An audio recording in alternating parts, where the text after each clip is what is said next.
from Australia. All right! No, don't introduce yourself. Yeah. No one cares. No, and the worst Warhammer player in all the world. The official worst one, which people keep coming up to me and saying, I'm worse than you. I think you find you're not. I am the worst. I don't know. I think we probably should have grudged for round 1 to see who was the worst. Because I think I'm Australia's worst. Oh, yeah, but, I mean, the poll is global that's going on that show. And I've heard many people from America, Australia, all over the world tell me I'm shit. And then, at Warhammer. At Warhammer, yeah. Right. Wow. And then obviously people to my face in England. Good. Going, ha ha ha. I'm glad people are getting it. But we're here on Monday, and I'm very excited to have a classic Clint, Speccles, and Rob mess around. Clint, I'm really excited you're here. I'm not gonna lie. I've had the pleasure of being able to spend most of today with you, which has been really fun. You're also at Warhammer Fest this weekend, so we're going to ask you about that. Yep.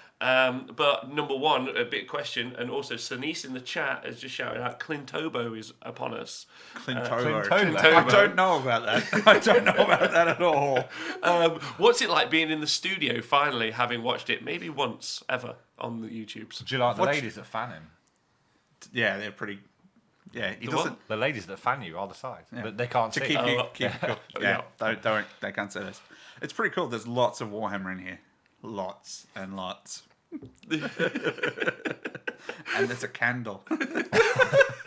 That's important. The candle's important because I'm trying to make it just more like austere in here. I'm waiting for you to put like a red cloth on the lamp.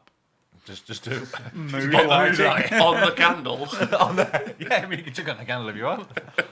Well, right, we're going to talk more about you two both in a minute. Before we get started, I'd like to say thank you to everyone on Patreon and Twitch. You guys help make the show what it is. So thank you loads and loads. If you're listening on the podcast back, don't forget to stay hydrated. It's always important. You guys had your waters today? Uh-huh. Yeah, it's warm today. It's warm, yeah. You just got to stay hydrated, especially as we get into the end of the earth. Thank you to everyone. Patreon, Twitch. If you're watching on YouTube, we're on Twitch taking questions, and if you're watching on Facebook, then just make sure you don't say anything offensive because Zuckerberg will get you. He's on it now. He's on it. He's on it. He's on it. Seminars and everything. However, in the Twitch chat, we've got Fulgrima Eyeglasses Master Kamal, who has asked. Is that the best AOS player in the UK on the left-hand side? No. Yes. On his left or mine? Yeah. Chubby Chapultigi says, normally a podcast listener, but super glad to tune in. Oh, thanks. That's really nice. Lee Bromley says, all right, boys. El Capitan WS10 says, evening, everyone. And this is a bit of an in-joke, and I'm very sorry, but pop it on. Pop it on? Yeah. Can I get a Coke? Pop it on. Can I have that Coke, please? Just one Coke, not two. I feel very lost. Do you guys get this when you go to an Indian takeaway? And the very first thing that everyone, any server asks when he comes to the table is he goes, pop it on. And then someone at the table nominates himself as the finger guy. What he does is he points to every person at the table and goes, pop it on, pop it on. Yeah. Pop it on's all right. Is that not happening? I think must be a cultural thing here. Oh, okay. It's a great thing here. Okay, right. It's great. Pop it on. I can't wait for Saturday night at BoBo when we go to an Indian restaurant and everybody will be sat there going, pop it on. And the entire table of 50 people just pointing at everyone and the guy's just going to go, That's 500 poppadoms. Okay. Yeah, it's actually weirdly a lot like I don't know if you guys have been keeping track, but the Raptress from Slanesh. So each one duplicates and duplicates. Duplicates. So if you happen to have 6 of us at a table, you end up with 36 poppadoms. Yeah. And that's the way to think about it. Hook and Pin's just donated 245 bits to the show. Says it's fucking BoBo week. And really excitingly, Hook and Pin, a moderator of our Twitch stream, she also has decided she can take Iron Jaws to BoBo. So she's coming along to play, which I think is awesome. It's good. I saw that on Twitter. It's pretty cool. Yeah. And what she's aware of that she's going to really not do great with them. She could do well. Nathan very nearly beat me the other week. Beat you. Are you trying to say that Hook and Pin's not better than me? Because I'm sure she'll take that as a massive offence. Oh wait, hold on. Heywo is helping us out for the American audience. A poppadom is an Indian tortilla. Well, no, is it? It's like I don't know. Like it's when I reckon it's somebody was making naan breads and went, oh no, left it in too long, and then we'll use this instead. And that's it. Liam Tommy says, evening, so hi to you. Cool cabbage, only eat them when they're complimentary, otherwise you'd better save space for the main meal. That's just, you need to pop it on. You need to embrace life more, Colonel Cabbage. A lot of you may be wondering where Nathan is. And this is quite important. Now, I can't actually reveal his current location. It may or may not be a secret leading up to BoBo. However, you two both know. Oh, yes. In a sentence that doesn't give the game away, please tell me where you think he is. Clint, as our guest of honour. Thank you for putting me on the spot, because I'm I was glad you said your name first. No, I've got nothing. Sorry. So, he's learning a very special set of skills. And he will find you. That's true. Well, Scouts for adults. Wow, Scouts for adults is a great analogy. That's excellent. Just don't dib and dab anything. That's correct, Ekian. And obviously, if you guys are aware, Nathan's a big Gloomspike Gits player, so he may well be in the Everdank. Wow. I'm not sure that name's quite appropriate. And the number one Darkly Covers asks, is he out getting a fuck ton of poppadoms for BoBo? That's what broke his van. He didn't right. have enough in that van. There was too many poppadoms. So on today's show, we're going to be covering, we're going to be talking about the news, because there was a fucking lot of news about Age of Sigmar this weekend. So, and some community articles going up as well. We're going to be doing that. We're going to be following, we're going to be asking you two both about your two favourite and least favourite lists from BoBo coming up. And then just generally talking about the event. So that's going to be the list of the things that we covered today. You guys okay with that? Yep. Sounds good. Excellent. Yeah. But before we go any further, I want to say a massive thank you to Clint, because I've got some Tim Tams. You don't get Tim Tams, Speccles, but you've also got, like me, I've got Vegemite. I actually really like Vegemite, by the way. It's much better than... I like Marmite, so... Oh, yeah. Is Bovril the same? Is it Bovril? No. Bovril's a drink. I really don't think I could drink this. Some people do. Some people put it in hot water and mix it around, and they're broken on the inside. But yeah. What? You can. Yeah. I do know. I've worked with a few people who are obsessed with Bovril. I've also got a fancy T-shirt. Who are obsessed with Bovril? Yeah. So I might have to take it in and go. So I could. Would you like a mug knife, of Vegemite? Yeah, a knifing of Vegemite. I don't think at a hospital it's okay to suggest knifing people. With Vegemite, yeah. Obviously. Studio Urswood, hey baby. Matt Pashby, hello, thank you for the message earlier. Hi as well. Oh, a little public service announcement. I also need to apologise to the Overtyrant. I have been horrific at replying to his messages on Twitter. So big apology to you. You're wonderful, and I will reply after the show. Mr. Windle. Yeah, great guy. He is a great guy. Great guy. And he's got a list designed to smash mine up. Okay. Yeah. All right. What? So should we talk about the news before we get into everything else? Sure. Is that okay? Yeah. But we probably before we do that, we should tell everyone guest of honour. Now, in case people aren't aware for some insane reason, yeah, how did you manage to get over here? Yeah. Where did we see you last? Like, who are you? What's going on with you? Did Nathan lasso you with his new skills? Just drag me across the sea. Not quite, yeah. He used his van to tow me, and that's why it's broken. Wow. I mean, it's a long way. And I'm a big guy. So people last see me when you did CanCon coverage. Yeah.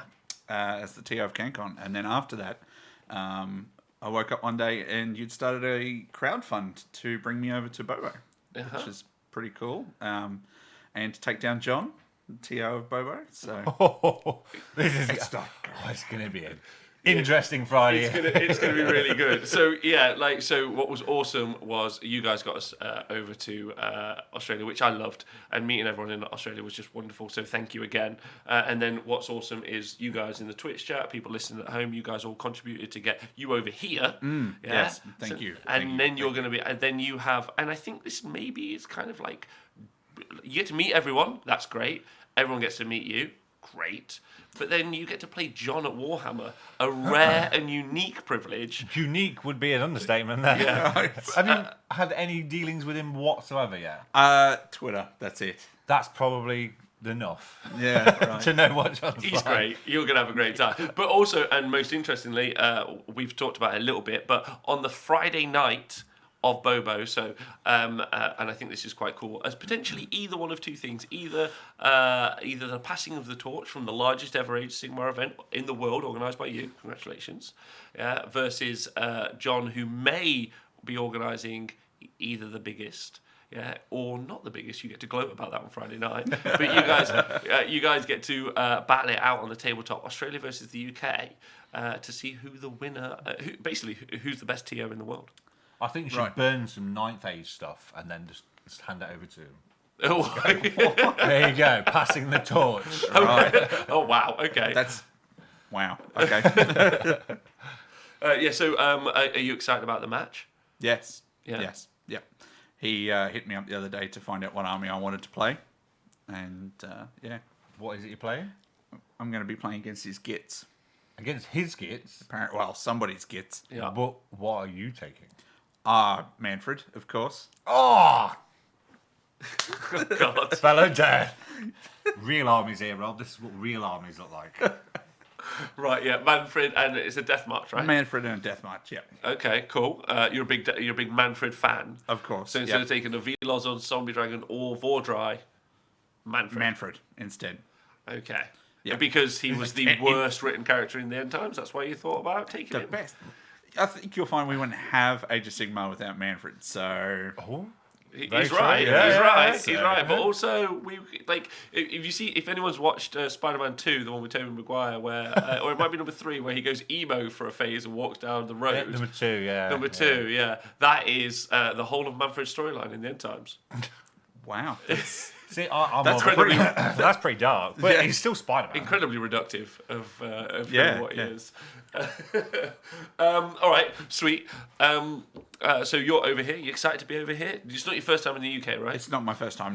No. I was over here about 5 years ago, almost exactly. Yeah. So, but it's the first time over here by myself, and your roads suck. What do you not like about the roads? Roundabouts generally. Yeah? There's lots of them. On and the they're right side. And then we drive on the same side. Oh, we do, don't we? Yeah. Yes. Yeah. That's all right. I've never been to Australia, Good so damn I it, was like, Suckles. yeah. I thought I'd try something, but They're not marked. Do you guys not have roundabouts? We do, but we Right. tend to put lines on them so people know where they're going. Wow. We do have that here, but no one pays attention. Yeah. Just drive. Don't need Just to pay drive. attention to lines. They're suggestions. Yes, Yeah. and you don't have speed signs on your roads, which is really odd. Where have you been Where have you driving? drove? But you don't have them everywhere. You do. Like you go on the motorway and there's just nothing. Oh, not on the motorways, you won't know, but everywhere else is like 10 feet, 10 feet, 10 feet, 10 feet, Yeah, I 30, guess. 30, No. 30, 30, 30. No, not all the time. No? No. Okay. It's just yeah. Must be Coventry. I mean, Yeah. That's where I drove the most and hated the most.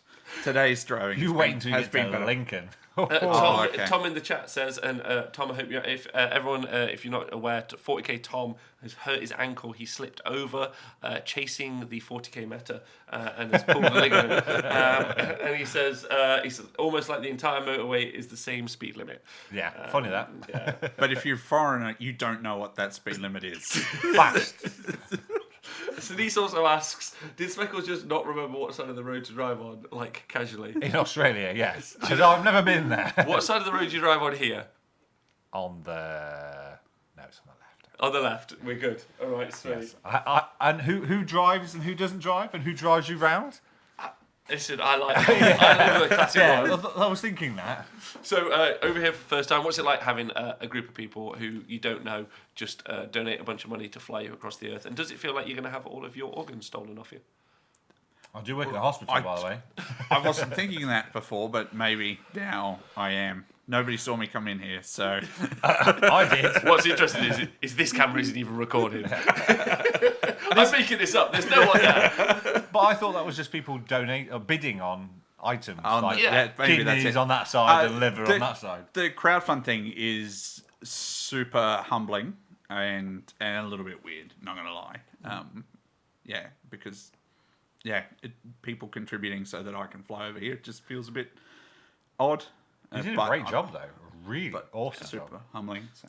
It's great. Like I think what I really like about this community, and you'll find it time and time again, is we meet each other, as you said today, like strangers on the internet. Then you meet them in person, and then you're just like, this is cool. You get to make judgments about them based on that, and like experience it, and that's fun. And I found the community is one of the most kindest places you can be. We've got a cool hobby, which is great, and everyone in it's pretty brilliant, with the exception of, obviously, Tom. I got you, Tom. I got you.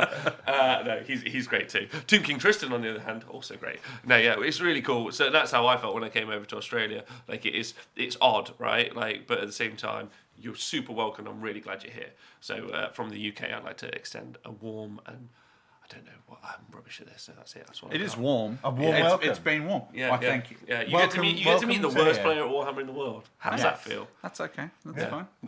Something to aspire to.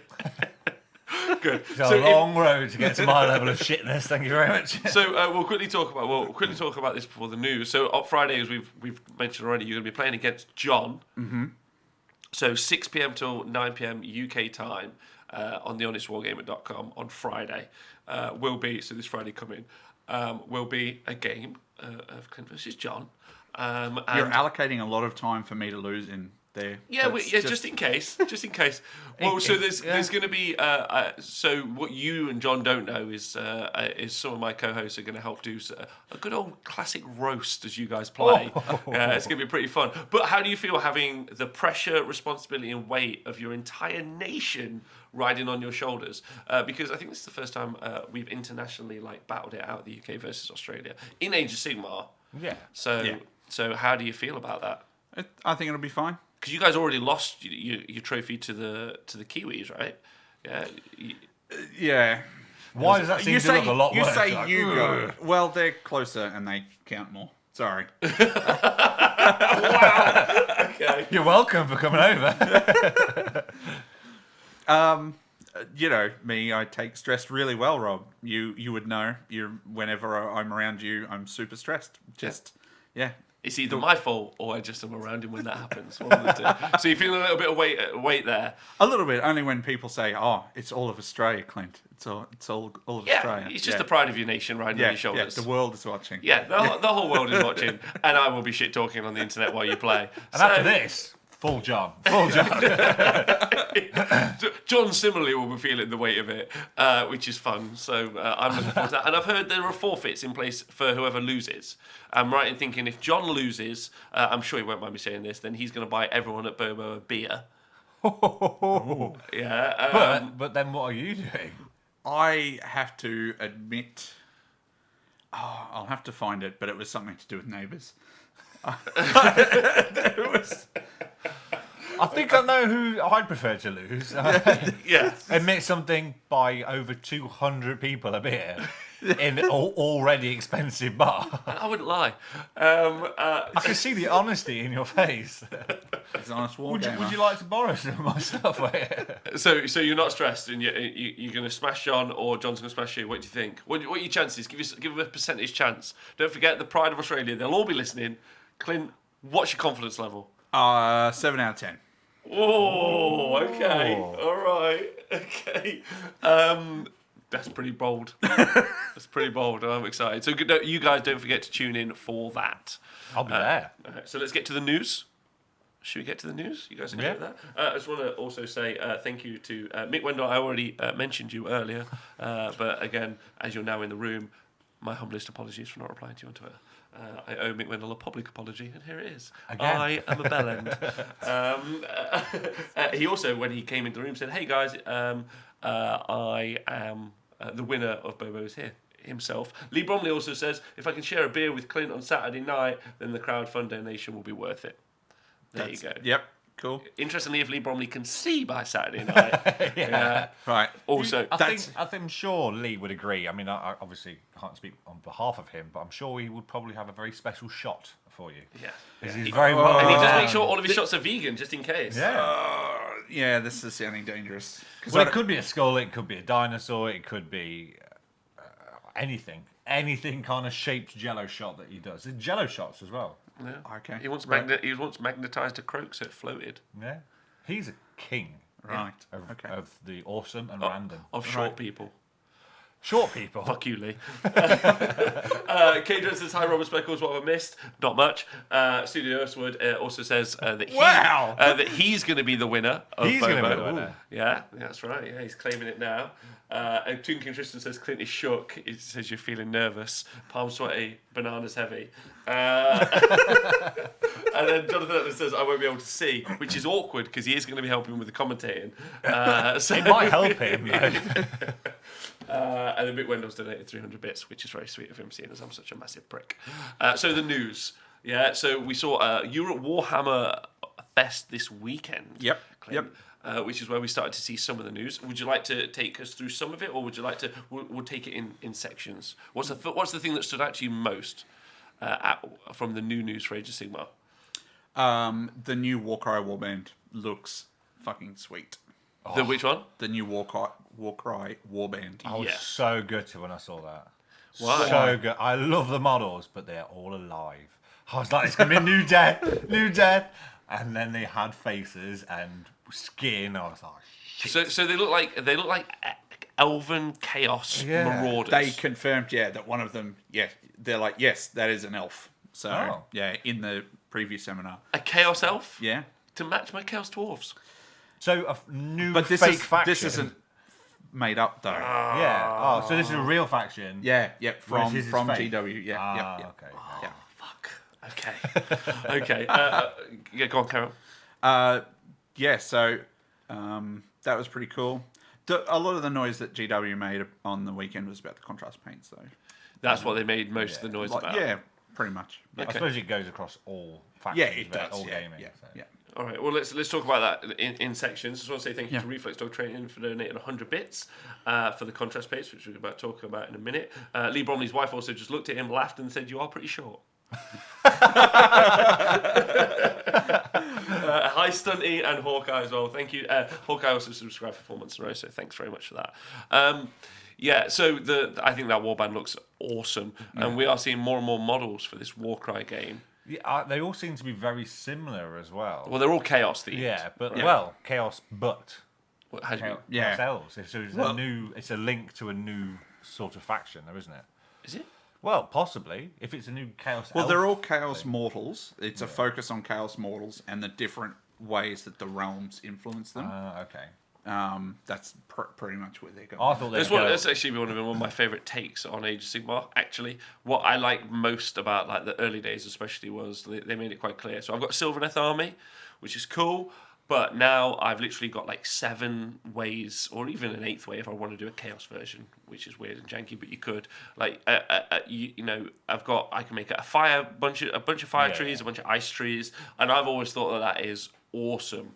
And I love that they're doing that. I like now that they're sculpting that in, but then that does take some of that customizability out. I'm not against it because I think the models are great. I think that's really cool. They're quite gladiatorial. I like that vision and look as well. I think that looks quite swift. But I've always liked that mechanic. Do you think? Would you prefer and Twitch chat? Would you prefer something that you could paint yourself to be different, or do you like that they're sculpted into the realm? I mean, I quite like it. I mean, the only worry with it is because I do like to do a lot of conversions, and I don't know if the Warcry are going to be like Shadespire models, which I really do. They're multi-part. Oh, so they fine. Yeah, perfect then. Yeah. So you can. You don't have to go down the aesthetic of they want you to have. You can make it into whatever you like. What do you think? I actually really like them because it's focused like that for this particular game, and of course you'll be able to use them in regular AOS. That'll be fine. But that's the whole point of them. These particular warbands, rather than say if they went out and redid the Free People's Army and made them all beasts, then that's a different matter. Yeah. You know what I mean? Like, yeah. Okay, all right, yeah. For me, I've loved the customization. I like that they're sticking with it to a degree, and I like that they're exploring the realms and bringing them to life a little bit, especially visually. And if you guys read the story in the main core rulebook, the actual the narrative, the Age of Sigmar narrative in the core rulebook. Yes, bits and pieces. What's really sweet is they give of the realms that we've explored quite a bit. They give you the kind of like the storied history, especially with like the mortals, and that's quite cool because you can kind of see like the different temperaments. And I don't know, I think it's sweet, and I like that they're making models for it personally. Yeah. Dekion says he likes it sculpted. And then Chuppy Chalupa Pig, I'm just going to call you Chuppy, says, I like that it gives new people a place to start. That's cool. Yeah. Stuntio7 says, great, green stuff cloak customised. And then Skarsgård's product, hello. Also, I think Paul said he was watching earlier, so hello to Paul. Hello to everyone, by the way. So is Warcry more Kill Team than Mordheim? Did they say what it was going to be like as a game? Basically, whenever people would ask about it in the Q&As and things like that, or, is this evolved from Skirmish or whatever, they were talking about it insofar as it is more like Kill Team than anything else we've had before in AOS. Yep. And think of that level of support and expansions and that sort of stuff. So it is a skirmish game. Yes. Okay. Right. Yeah. In the style of a skirmish game, but not Warhammer Skirmish. But not Warhammer Skirmish. So you might be excited. I am already excited. Yeah. It's pretty much Kill Team for AOS. Yeah, So, which is cool. Yeah. Which is cool. Okay, well, personally, I'm quite excited by that. I really am. That my issue with Skirmish was it just wasn't very good, in my opinion. It was, you just couldn't balance it. No matter how hard you tried, you just couldn't balance it. Yeah. But I like the concept of it anyway. Sounds fun and really cool. So that's cool. So new warband. And then let's get straight onto the big dog in the room, the contrast paints. Mm-hmm. So, Clint, you got to use them. Yeah. What did you think of them? I think they're going to be a really good new tool for people to use. Like, I can see they were talking about them a lot as far as people just doing armies with them. But I think once you start using them for specific things, like I was talking to you about them today, and talking about flesh, like because I suck at painting flesh, I will probably go down that route to get flesh done on Marauders or Fire Slayers or whatever, and then perhaps add some of the others to use as tools for different things. They tint metals quite interestingly. Okay. But yeah, no, they're quite cool, and they had pretty much Space Marines done up in all of the different colours with the two different sorts of undercoat. So they've got a bone undercoat and a grey undercoat, and that basically affects obviously how vibrant the end result is.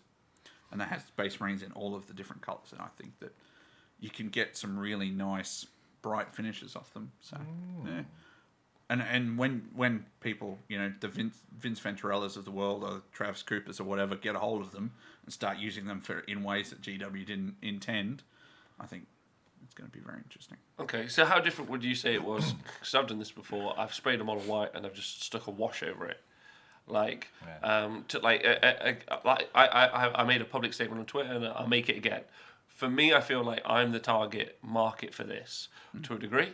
But I've already experimented with the spraying something white and doing a wash on it. Like, how vastly different is it to that? The colours are much stronger than doing that sort of technique. Yeah, I'm familiar with. I do that a sort lot. of way. Genuinely, a lot of my stuff, I'll do that and then I'll paint over the top. Yeah, no, the colours are a lot more vibrant and a lot stronger when you paint them over, like these particular contrast paints. They're so pigment dense. Okay. Yeah. Is it quite thick, the amount of paint you need to put on? Or is it like a wash consistency or like a paint consistency? It's like neither, would you believe? So what is it like? It's closer to a wash than paint. Yeah. How would you rate its viscosity out of 17? Out of 17? Yeah. Yeah, right. All right. So for me, we talked about this already today a little bit, but we'll retouch on it. With when I found that technique, when I did that technique of spraying something white, sticking a wash on it over it, it was great. But my issue is then when I went to touch something up that I wanted to be like a block color, like a metal, is a really good example, because they don't support any metals yet in that range. Sometimes I'll just slip, and then that'll jump over onto the washed model, and it's almost impossible to replicate that kind of washed system. But you said that there's a way for them to work around that? So, as well as the sprays, they'll have individual paint pots with the two base colours in their contrast range. So you could paint that back over and do your contrast again to get the same effect. So if it's like just a touch-up. Yeah. So if it's just a small section, like an arm to a bracer or something like that, you could paint that and do that again. Nice. And then you'd have the same consistent colour. Okay. Right. Yeah, like I said, for me personally, I'm someone who's quite motivated by it as a concept, especially if like there's an army I want to knock out quite quickly. But that said, I and you guys have probably listened to the show, or I know one of the things I've talked about on the show is playing an army more consistently for a year. To give yourself two kind of objectives. Number one, play your army better and understand it better, and understand yourself as a gamer better. But then also number two, give yourself a little bit more time on those hobby projects so you're not having to rush. Like I think it's wonderful. Games Workshop are giving people a tool. And when I first got into Warhammer, if I'd been able to have that tool, it would have been amazing. So super great for those guys. But I do worry. The only thing I've got to say is that there's been a process for me of going, right, I have to paint this model well now. And sometimes that means there's a bunch of models that aren't painted. Yeah, but sometimes it then does mean that I've taken the time and painted something really well and got better at painting. And now I don't know if those washes would be like a stunt to it. No, I just don't. Like even me, who would want to put an army on the tabletop, I think maybe I would. Like, this is just a personal choice. I think now, because I've had to go through the pain of learning to paint a bit, I think now I'd be like, right, okay, no, I'd rather do it like a little bit nicer, a little bit more time. And I wonder how much time I would save relatively. But I want to get them to try them out, to be honest.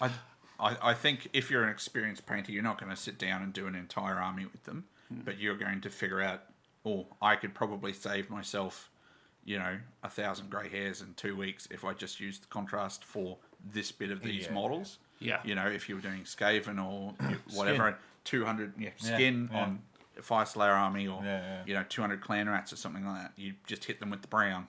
Yeah. And then that is so much time saved. And then you can work over the top. And then of you can again. work from that. Yeah. So like, I was looking at it and thinking that'd be the same thing. Skin. Use the skin and then paint the rest and carry on with the normal painting techniques instead of having to worry about, how do I make this better? Because I think I'm better. I think I'm a little bit better at airbrushing than I am painting. So if I can mix and match and have that to help close the gap between certain things I'm struggling at and help bring up my improvement. It's another tool. Yeah. And they've got a white one, which is like a very soft grey, which if that can make people painting white robes easier for folks, like that's something that a lot of people struggle with. Agreed. So even the better painters have fun painting white. Yeah. So that might be something that a lot of people go, oh yes, okay. Yeah, they have a tough time. Yeah, I agree with you. Like I said, I'm not against it in any way, shape, or form. I will say though, like as a final kind of like, this is I don't have an axe to grind. These are my thoughts, just as saying. One of my hobby goals now, I've got that's full of paint, Clint. That there, so many paints, and most of them are dried out because they're Games Workshop paints. He's got a tub of Marmite in there. I've seen it. It's real. But no, one of the things that's why I'm having trouble painting. Yeah, one of the things that Nathan's advice to me was I've been using Vallejo paints, and I found the dropper bottle thing of that just a lot better. Yeah. And I know I can repot my paints, and I know there's other stuff, and I think it's great. Games Workshop are giving us another tool. That's great. It's great. I'm happy about that. But I do think that one of my goals actually is to move away from Games Workshop paints completely, because I find that the paint pot mechanic is I end up with paint all over me. I knock them over all the time. I fuck up with it a bunch. You're a bit clumsy though. Yeah, that's also true. So I was going to use the dropper bottles, and it's a shame that when they did renounce these, they didn't think, let's put them in Dropper a bottle. Do you have anything as a counterpoint to that, or? No, I mean I'm full for the droppers. To be honest, I've used Vallejo paints for ages. Okay. I use GW washes all the time, but a lot of my paints, I tend to go Vallejo. Okay. Yeah. You got any thoughts, Clint?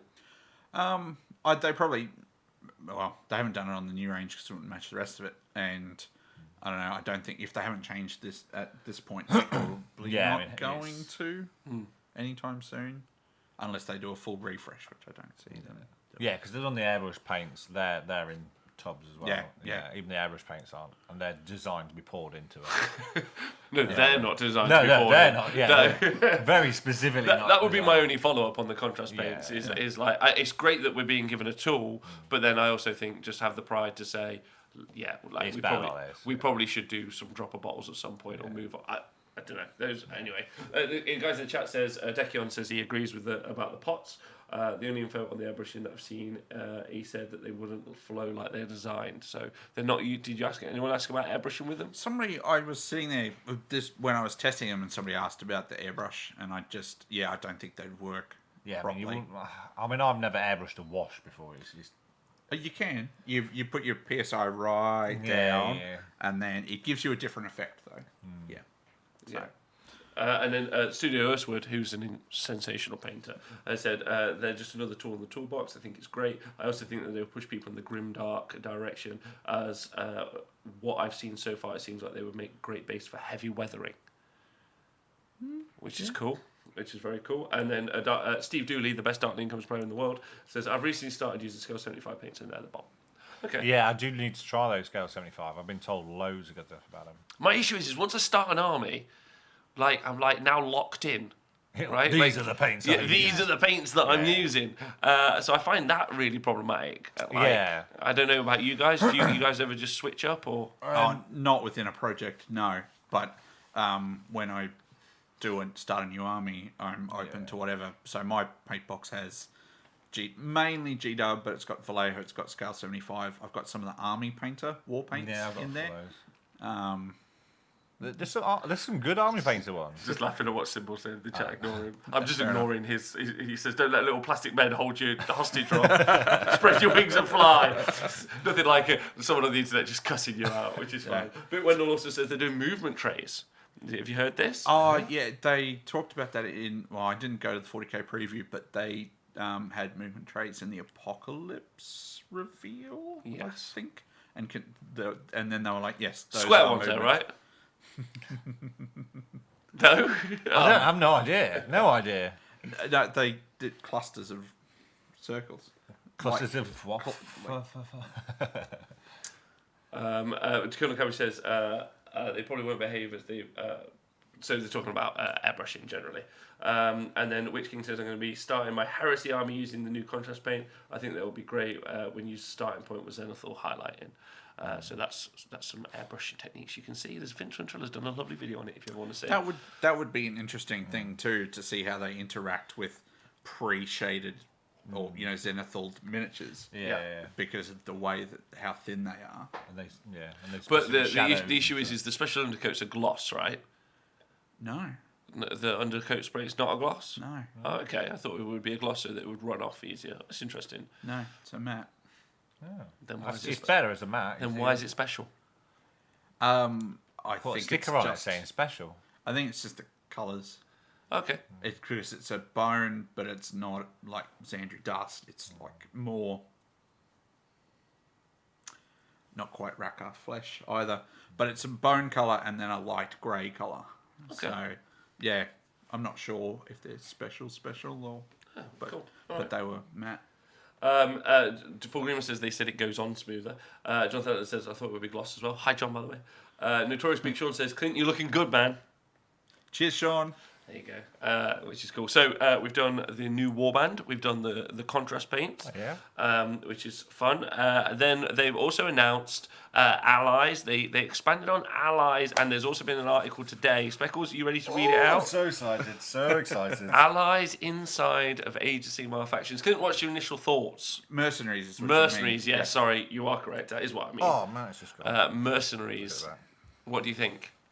I think it's in the lore, like Fire Slayers and stuff lending themselves out. And in the Gotrek audio drama, he gets really pissed off because these particular Fire Slayers had sold their services to Chaos at some point.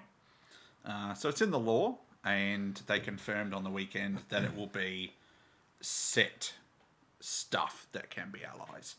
Narratively driven in match play. Right. So they confirmed that on the weekend. So this. So Speckles, go on. So we're just going to read the bit out about allies, am I? No, about mercenaries. You mean? Oh, mercenaries. Sorry, yeah, mercenaries. You want to read it out? Yeah, go for it. So in the article today, it says Forbidden Power. So basically, it's on the Forbidden Power box that's coming out. So that's on pre-order this weekend. Yeah, Forbidden Power. I shall be definitely getting this. Forbidden Power features a new system that allows armies of any in black Grand Alliance to take mercenary allies from Fire Slayers. And obviously, you don't need to know the other one, do you? What's the other one? What's the other ally I can take? Flesh Eater Courts. Flipping brilliant. Offering you the great chance to grab. No, not a Terrorgeist, a Magmadroth. Apparently. Wait, a Magmadroth in my army? Over a Terrorgeist. In my Chaos Dwarf army? I've got lots of Terrorgeists, and I've always wanted to put a Magmadroth with them as well. I tell you what, like, I don't know, this is... Straight off the bat, there's like an emotional reaction. Like the concept that I can put like a death unit in my Chaos army makes me feel like I'm like in a college in the 60s in America. Like that level of integration. I told you I'd do it. We warned him not to do this. That level of integration. No. It's listen. It's So, right, So, Flesh Eater Courts are death, but they're not really dead, are they? They're just they're completely... the undead, but they are in. My point is, I agree. Like especially like mercantile units, especially like Keratin Overlords, right? You expect that they're going to be able to do it. I talked about this already. I think it's cool, absolutely. My worry is knowing that it's going to be in match play. It's quite weird. The imbalance. But games, Age of Sigmar is pretty much orientated around synergistic unit choices. Yeah. And there's almost nothing that works. I don't think there's anything that works cross Grand Alliance. This is Terrorgeist. that just works on its own. I mean, I thought Skaven maybe, rather than. I mean, because it does say. I mean, there's death, and then there's obviously order. So you think there'd be specific parts of each, like mercs. So what did they say inside of the seminar? Were you in that seminar? Yeah. So they said it would be narratively driven, a set list of units. So even though they've mentioned Flesh Eater Courts, they haven't said what you can take from Flesh Eater Courts. Like Iron Jaws and Stormcast from the audiobooks. Mm-hmm. That would make sense. Yep. I can't quite see... I mean, I can see Flesh Eater Courts with death, but I just can't see him with anything they can else. already do it. Yeah, we don't know. And I imagine that'll be expanded upon in the Forbidden Power narrative. Yeah. And it's just a case of taking those 3 lines and just seeing what actually comes out on it might the be weekend. specific little things, like a Ghoul King. Yeah. So yeah, look, listen. Like as stated before, and Jonathan's put the point in the chat.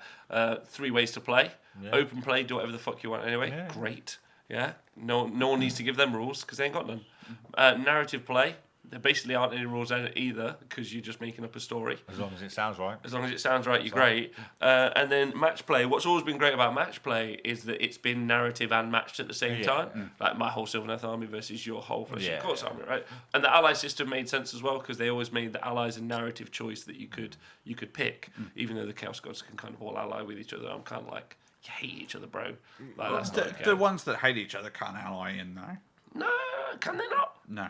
Okay, all right. I'm going to double check that. Have Slaanesh. No, you would think that they would be mortal enemies, but they're not. Once upon a time, it used to be that, I think, and then they changed them. But yeah, if you're Khorne, you can't have Slaanesh and stuff like that. Yeah. It's except Slaanesh. Yeah. But so you don't need to give me narrative for match play anyway, because it's already there. That's great. Like, I'm super on board with it. And the same is true for me with Mercenaries, because it's cool that you've given me the option to do something. Yeah. However, if you haven't made it so that it makes interactive gaming experiences, I think people won't really pick it up. As a TO, Clint, this is an interesting question for you. I know you don't know a lot about it at the minute, so it's going to be hard to make a reasoned decision. But that doesn't stop Twitter. Doesn't stop anyone. Doesn't stop anyone. Would you say that it, so expansion? So you had the realms at CanCon, and you had specific so you had that all available. Another expansion on top of the realms. with more so the spells are generic, so anyone can use them. Do you feel that that's going to be a lot of bookkeeping for people on the tabletop? Well, isn't it just the endless spells that anyone can use? Like the endless spells, or are they extra? Are they definitely extra spell laws? Well, so far all we know is that the endless spells are usable by everyone. So the endless spells are usable by everyone inside of Forbidden Power. Confirmed that. They've confirmed. But But that makes that's- no sense. It makes no sense. But yeah, sorry. But an endless spell is something that you add into your list and whatever. Like that's not this table in a It does make book loads of that sense. you The just- Necroquake, there's loads of Yeah, like but one's shaped like Nagash's head. yeah, but you're summoning his spooky spirit. What, a Stormcast? Yeah, here you go. Oh, Yeah. oh, wait a minute. Well, think about this, right? You doing some like faceless man shit. So you're like a Stormcast. Yeah. Don't. No, I'm not going to Don't. ruin. I'm not going to ruin Game of Thrones for you. I promise. Right? So like you and you haven't seen it, but effectively, imagine you're doing a mirage and you're like, oh really? Don't worry, I'm death, and then you throw a Nagash head out, and everyone's like, no problem. And then the skeletons are tricked because skeletons notoriously insightful and hard to trick. They are. incredibly gullible. Yeah, super gullible, all of them. Oh, thank you, Jonathan, for subscribing on Twitch for 1 month. But he's converted. He's transitioned. Mr. Jonathan, he's a shapeshifter. Going back to your merc, so I think, I mean, personally, my thoughts, because I quite like the idea of mercs, but I like the idea of having something like the Warcry warbands or the Shadespire warbands, and having a very specific warband and a completely separate allegiance. So you've got Order, Chaos, Death, Destruction, and mercs. I'm not Kind of like old school Dogs of War. Yeah, like, oh, well, these are the mercs. Any of these can take these. Yeah, I would not... quite like it if there was a merc faction. Yeah. Like a Battletome mercs would be cool. Like, oh, well, there's some ragtag bunch of Guardians of the Galaxy. Yeah, they're fine. Sort of those sort of ragtag Guardians of the bunch. Galaxy ragtag. They're amazing for it. Yeah. Wow. Yeah. They don't know what it means, statement. but yeah, it's right. Well, I mean, you don't get much more ragtag than the Guardians of the Galaxy. I don't know, man. You know, they had half Celestial in there. Spoilers. They've also got, Okay. All But right. I really thought that's the idea they were going down. And when they started saying merch, it's like, this is going to be really cool. It's going to be a brand new thing. And I'm slightly disappointed that they haven't brought a new version into it and gone, actually, here's your mercs. Pick from these brand new warbands, like the Warcry or Shadespire or anything coming, and stick into a separate slot so they're not already aligned to a new to a Grand Alliance they have, which would have been cool. What did you think? So as a TO, what are you thinking? It's much too early to say on how they're going to work now. Look, with them saying the way that they're going to implement it with the list and things like that, I think it'll be a bit better than people taking 2 or 3 Terrorgeists in their order Nothing lists. wrong with taking multiple Terror guys. Okay. If you've got a Flesh Eater Courts list, Yes. it's fine. Yeah, but I wouldn't. If you've got a Stormcast list, then If I could, that means I can take. Oh, if they can get that Hag Queen from Daughters of Cain as a merc, I can just throw it out in front and just let it die. Problem is, it's all keyworded, right? I don't care. So That's there my is some ally. utility, there is some safety net in the keyword system for like overarching buffs, and it is quite cool. Like Jonathan said I in don't the want it chat. to do anything. Like, I'm trying to kill it. Look, if everyone's got the Grey Seer with the Vortex, Yeah. if everyone's got the Grey Seer with the Vortex, then no one's got the Grey Seer with the Vortex, realistically. Well, no, but everyone's armies are just doing it. Yeah, it's just everyone's army sat is there. 220 points short of what it needs to be. Dude Day asks, question, is this the Clint that we crowdfunded? It is Dude Day. Casey Jones says they see themselves as, oh no, they're talking about that. Studio Earthwood says they need to just leave match play. No new points and scenarios every year, that's all you need. And I couldn't disagree with that, to be honest. I quite like the endless spells. I like that there's going to be some generic endless spells, that's fun. But I don't really need there to be an expansion, especially when there's quite a lot for people to learn. I would say the battle tomes are more complicated than they've ever been. My favourite thing about Age of Sigmar was always easy to pick up, hard to master. And now it's relatively tough to pick up, really, really hard to master. Still can't master. Jack of all trades, master of definitely nothing. But speaking of factions, Hold on. Well, I've got a quick question to ask you, Speckles. Okay. Yeah, so Speckles, mercenaries in the game. Do you think there are any mercenaries that you can think of currently in the game who are going to be as useless as the Golden Company are in Game of Thrones? you son of a bitch. That's it now for the rest of 2019. You don't know. I could be no lying. More less. They could be really. No, I have specifically had to miss Game of Thrones to come onto this show, and Rob specifically said, "I'm not going to mention anything." I haven't mentioned anything. You I'm just mentioned asking. Game of Thrones. They could be. They're currently the Schrodinger's unit. You don't know whether or I not don't the Golden want to Company know are anything good. about the 20,000 men, never before broken a contract. The I- pride of Essos. Battle it You're out. going to eat Vegemite in a minute. So what you're saying is you don't think. So what would be the most question to the Twitch chat and to you two? If there was one unit in the game that you wouldn't ally into any of your armies, which unit would it be and why? Oh, Jesus. A unit or from, hero from or a gameplay an or unit. what the I don't know. it's like what is the worst unit in the game? That's essentially the question. It's like why would you That's what I'm basically asking, but I'm making it nicer. Yeah, making it nicer. yeah. Worst one in the game. What was that one that kills itself that you on about? The Flagellants. Yes. I mean, you don't really want a unit that will kill itself. Yeah, Particularly. that's a good point because Yeah. it doesn't buff It from just anything. I mean, because it's there by itself. It's not going to help anything. It's just going to Make you laugh. die slowly before your Make rest. you laugh. Laughing's Oh, fun. yeah, I suppose, Or yeah. Saurus Knights. Yeah, Saurus. No, Saurus Cav. That's the same thing. They're the same thing. Oh, yeah. Well, yeah. Okay. Yeah. Right. For a second, I was thinking Saurus Warriors. You know how much I love Saurus Warriors, but Saurus Knights are Saurus not Warriors good. are not great either. They're Yeah. quite. I'll take this. They should be. Don't get me wrong. I Let's started see what off everyone in as the chat is saying. 80 Max saying the entry level into AOS now is bonkers. It is hugely bonkers. Agree with that. They are just. Full Greenman says that there's an issue with 40k. He says that they're just trying to catch up with 40k in the amount of books you need to play. Fair point. You know. They specifically mentioned in the seminar the other day that they don't want soup in AOS. So And yet. They keep doing it. And yet. I'm just saying. Fool me that's what they once, mentioned. shame on me. Fool me for the 19th community seminar, shame on you. I've only been to one. Calm down. I'm interested in what your thoughts are on them in a moment. Full Greenwood says they're just trying to catch up with. Done that. Dude says, hi, crowdfunding Clint. We need to be nice to the Aussies now. We might need to move to Oz after Brexit. Sweden is too cold. Just Yeah. Sweden is cold. It is Sweden very is cold. cold. But moose hunting looks fun. And by moose hunting, I mean finding them and then giving them a cuddle. Because I never hunt them. And the trolls as Because I'm well. a vegetarian. Huh? The trolls? The troll. Troll!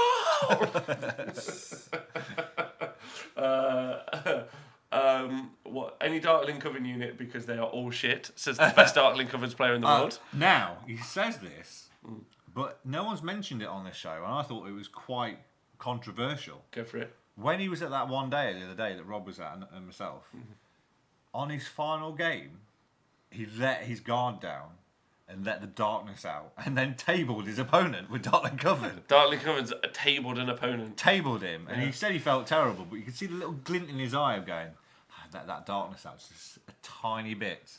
Clint, as a man from the Age of Sigmar meta equivalent of the Bermuda Triangle,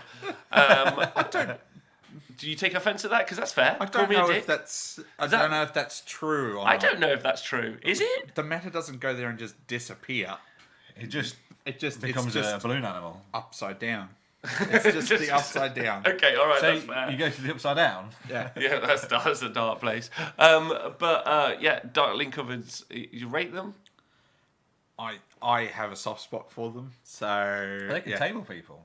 They've got some really good units in the Executioners and the Blackguard and stuff. And if you threw enough crossbows at something, it might die. That's true. And also, that Sorceress on a Black Dragon is A dragon. the most overcosted unit in the game. Why? Why? What, how many points is it? I expect it to. If it went down 200 points in the next Runner's Handbook, it would still be too many points. How many points is it? 380 maybe. It might be 280. It I might be thought- 280. I thought it was 320. It's more expensive than a Phoenix. Well, everything is Yeah, more but expensive. that's assuming that Phoenix are costed correctly. Well, there is another very cool model that is over. Wait, we haven't picked our worst mercenary unit. I told you. Who? The flagellants. Flagellants for you. And I went with Saurus Knights. Saurus Knights. That was 5 minutes Yeah, ago. yeah, Rob. yeah. And then I went, We've no way, moved on. yours is better. Sorry. Awards Spider says Aetherwings. Aetherwings are actually quite good in the game, but... They are useful in Stormcast armies. Yeah. Harpies says Cameron. Keijo says... Are they still in the game? Keijo says any Chaos Dwarfs. I did not even go that way. Woodland King says God. Violence, even though I've painted 40. I'm not expecting for that. Scrivo says Ghouls. They are ugly models. They are crap-looking models. Yeah. Colonel Cabbage Cygors are very poor, but I want to keep my eye on the 4 Cygo list at BoBo. They look cool. Do you want to keep just 4 eyes on the Cygor list? Thanks. A 4-eyed Cygor. Appreciate that entire face there, Clint. Haywo says Tempestas, Mournfang, and Saurus Cav. Yeah. Unhappy with picking one, he wants 3. That's just greedy. Yeah. Nuppy says, do you think Games Workshop will change the High Queen and Witch Elves point price? At this stage... They do not. Well, no, because there's some important news come out of Games Workshop recently about their about the rules team and department. Okay. So you guys know that they've bought a new building because obviously they're doing so well. They've bought a new building in addition to the one they have at the HQ. So they're moving a lot of production there and everything else.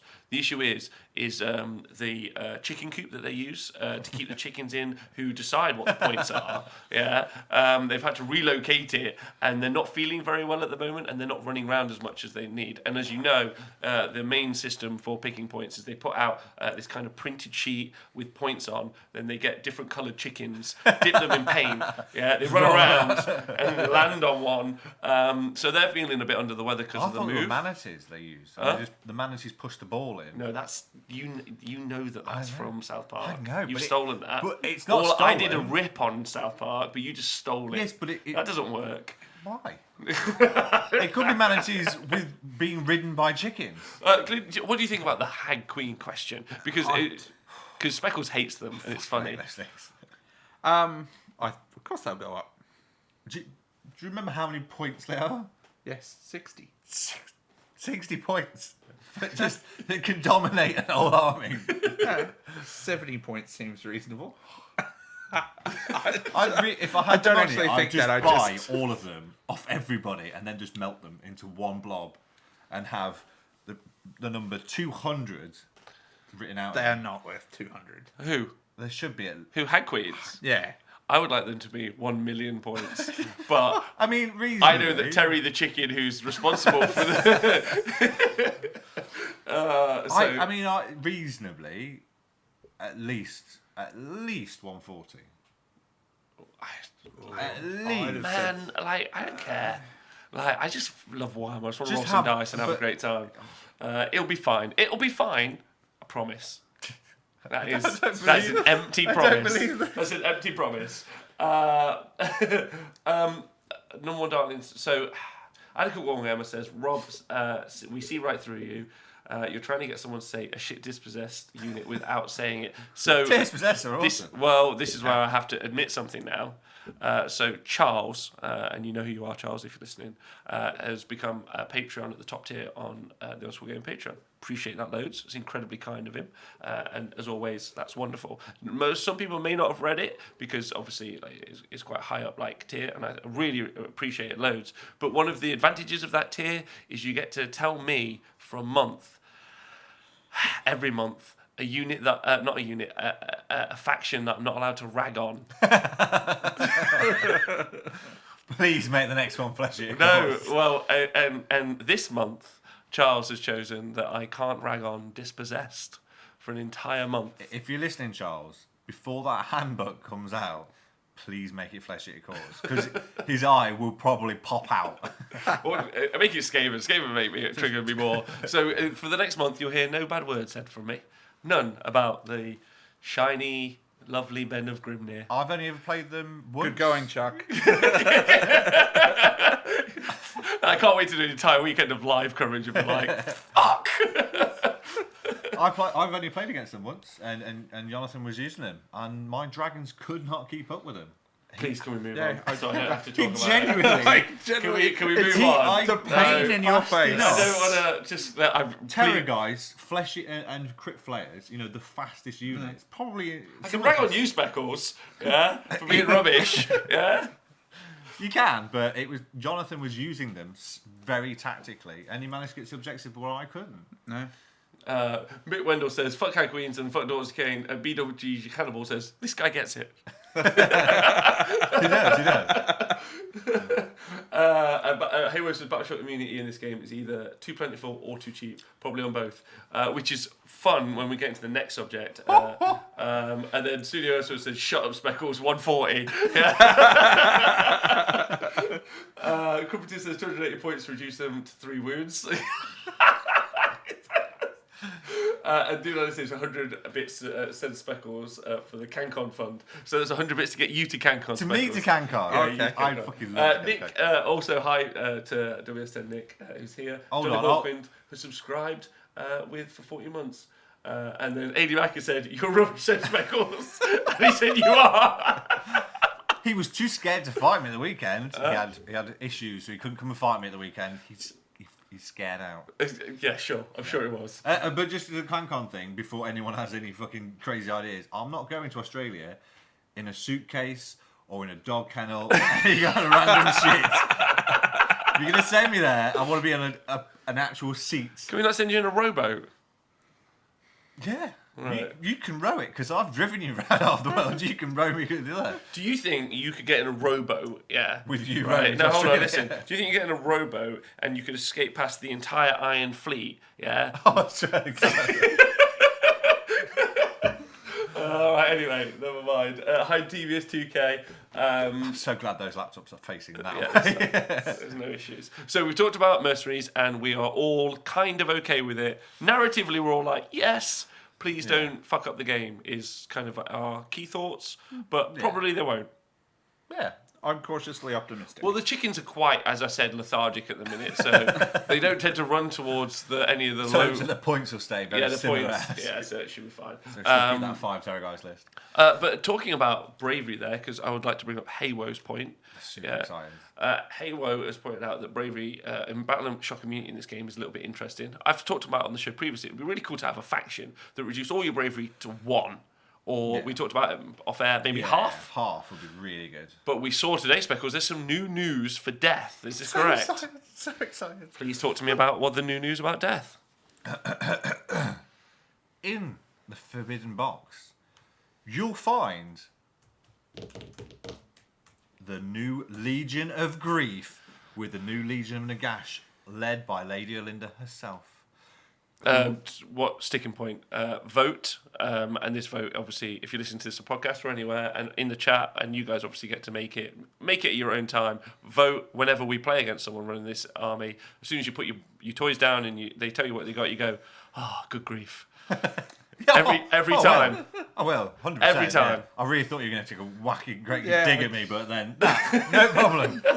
So vote, yeah? Is that? Yeah?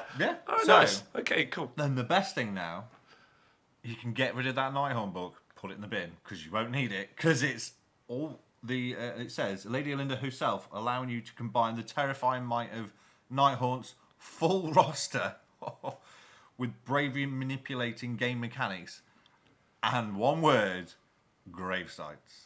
Right. And more. So they confirmed a couple of things in there as well, didn't they, Specs? You said that they confirmed the mechanic to bring an entire unit back from the dead. Grave sites, which is to do that. The grave site specific. No, that's not what the grave That's sites a command do. ability. The command ability does that. Okay, but it's You're running ahead of yourself. I'm running, but I mean, I never thought I'd ever get a 5 Terror Guys list. That's true. That's true. And I never thought. Are you on the playtest team? I'm the Because I've got some chicken serious fucking words to have with you. coop. I have the keys to the chicken coop. Oh, really? Yes, and they have been locked away. I mean, I'm going to see a lot of people playing Legion and going, wait a minute. So let's let's look at this from the ground up, shall we? Right. Yeah. So there's inside of a £50 box or £55, I think it's been confirmed. So obviously, Clint, 2 mortgages and 8 donkeys. I don't think you guys have camels though, don't you? You know there are more camels in Australia than there are in anywhere else. No. Did not know that. I didn't know that, and I live there. Yeah. You guys are. But we have lots of camels. I know that. Yeah, you think camels, you don't think Australia. No. You don't think hippos in... You think Derby, Speckles. That's what you think? Technically, yes. Why? There was a hippo in Derby. It's not a camel. No, but I just said hippos. You went Derby.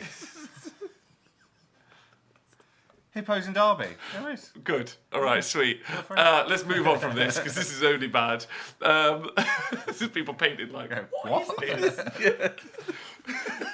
I wanted to listen to Warhammer, not hippos in Derby. Yeah. So where were we? It's coming from Derby. So ground up. Yeah. They have the Nighthorn book, Yeah. and they were like, oh, This sucks. this is shit. Yeah. And then they thought, oh, I quite like the Nighthorn book. The FYI. Nighthorn book is good, except you can take half of the good stuff in Legions, Which is and better. so people don't take Nighthorn. Yeah, I mean, I love the Nighthorn book, and it's really good, and all the mechanics in it are really good. It's just nowhere near the level of everything else at the minute, especially now these new ones are coming out. Yeah, well, not the new ones. I don't think, for me, kind of like surface level, I think Slanesh, as long as they FAQ the spell, because the spell's stupid, with the mirror. I don't know, I've not looked into that. It just does mortal wounds forever. Like, it's just a terrible, terrible thing. Currently, as it So it probably but will. we're waiting on the FAQ. Fire Slayers, Gits, and Khorne, I'm cool with all of them. Yeah, and then I think they're all really pretty decent books. I don't have any issues. I don't know if you guys mirror that thought. I mean, I've not played any of them. Okay. I played Gits. They're quite cool. They've got some really cool mechanics. But I always thought they'd be more of a there's ability in Gits with the amount of models will be ultra competitive and ultra fun. So I think they had the variety of models to be able to do that in that one. Okay, but then Skaven Fishing Courts, I think, is what we're talking about. But anyway, so Nighthorn haven't really seen much competitive play. They have won some tournaments, and won quite recently over actually in Australia. Ash won with the Purple Sun. Yes, Super Obble. And then but awesome. But so then what they did was they took that book and they thought, nah, we won't points adjust stuff or maybe add some things or anything. We'll just throw that away. And then inside of this endless spell box, we'll just give you a free battle tome. So I think it may be their answer to... There might be a non-1 CP to bring back from the grave sites. It might just have the mechanic to do something else with it. Maybe bravery, which would be quite cool. But I think this will be their answer to now Reapers, Chain Rasps, Hexray, Spirit Host will be removed, I think, from the Legions. The rest of the Legions? Yeah. I think that's how they'll do it. Oh, that's cool. I mean, they might. But even after they specifically FAQ'd them in. But then they didn't have a book for it. They might. I mean, that was specifically FAQ'd in, and now they've had a chance to go. This needs fixing because that's all people take. And it would be great to see loads more skellies and. We'd be able to pick up a lot of Grimcast Reapers online for cheap, which is cool. No, well, you say that. Yeah. But then you don't know what this Legion of Grief will be able to do. That's true. That's true. It could be more powerful than anything else. You don't know what it's going to do. It could be, have a free Nagash. Have fun. Knock yourself out. And then people will just go, I'll buy that expensive model, thank you very much. Anyway, so fun. More stuff inside that box. It's I've run out of models to paint. It's now a new death list for me to pick. I've had a year and a half now without having to buy any new models for a new faction because I already own them and they just keep giving me nice new books for them all. It's quite nice. That's fancy. Just for you. That's just for you. I Those Gutbusters players just there looking at the swole boys and they're like, oh, I'm hungry for a book. Oh, that's a Gutbusters joke, by the way. Saying you're hungry for stuff.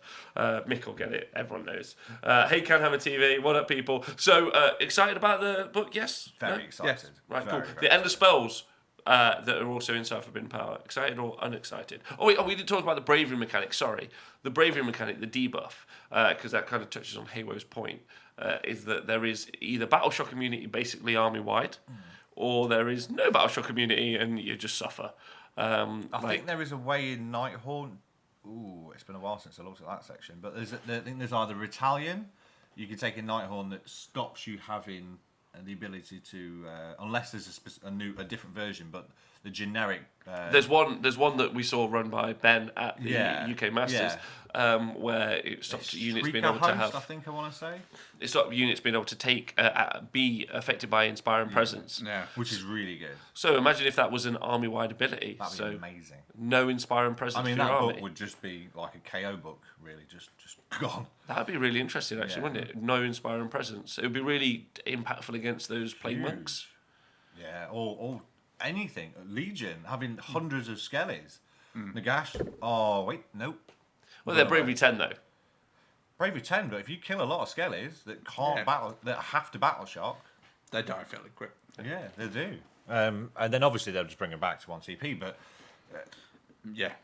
I mean, Well. but then you've got the potential to stop the grave sites, bring stuff like that, just being able to just explode. Daughters of Cain, oh my god, I wouldn't give a shit about a Hag Queen if I could just auto stop their bravery. Yeah, it would be fun. That'd be amazing. That would be a very cool mechanic. And still make that. That really changed the game up. That singular. Huge. What do you think about that, Clint? I think it'd be very interesting, but I think, yeah, We say yes You because don't- I've got all those models. you'd have to balance it because some of these bravery, like the immune to battle shock mechanics, are quite useful. It's just that when they are attached to a 60-point character that follows your stuff around, Well, not yeah, but wholly like, within, It could be like or things like that. yeah, it could be like the Beast of Chaos, you know, the The Herdstone. Herdstone. It could be like that, whereas the grave sites you position them and then there's a bubble of anti-bravery, anti-battle. but either way, like it would be interesting to see stuff that actually fucks with Inspiring Presence. That'd be great. Like, and there's already, as pointed out by you, and as we've already seen run by Ben, there's already an example of it inside the Nighthorn book, where what they've done is have stuff shut down Inspiring Presence. I, for one, personally, not super against it. Like, I think it's a very strong mechanic, and as Hayward pointed out quite rightly, I think it can make the game a little bit stagnant to a degree because I remember when no one had it. Like you put Inspiring Presence on one block and then your opponent would be like, I'm going to kill the other block. Which is a good tactic. Yeah. But it hasn't really been an issue for the past while, has it? Interesting. The only downside with the models in this is why it might be affected. So the Shrieker House, it's the I can't remember the name of the models that. Like the harpy ones? Oh, the Dreadscythe things? Harridans. Harridans. So they do extra... You can't retreat and stuff like that, depending on the low bravery... Unless you've got a bravery above 6. I haven't really looked at them. So I'm going to have to have a look. They do something very specific. Also, the new lows Sinesh can bravery. also shut down bravery as well. It would be really good. And I think, obviously being... It's thematic. They're ghosts. They're meant to scare people like I did you earlier. He did. I did. He did. Okay, all right. So we've done the warbands, we've done allies, we've done the fact that there's going to be a new type of death army. Pretty cool. New endless spells. What do you think about new generic endless spells? Happy about that or not happy about that, or don't care either way? Always happy with options.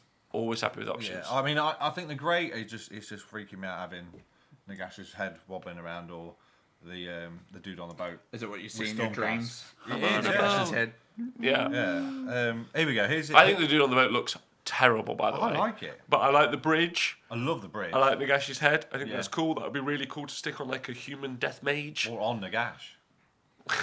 Well, no, because it's all spectral, isn't it? So you He's can make already got a head. Yes, but it's a very different Mine kind doesn't. of head. No, no There one, you go, have a head. Yes. no one would ever say, "Oh, do you know what? I don't have enough head options for Nagash." Yeah, but you could do like a He whole... only has one head, so he doesn't have many head options.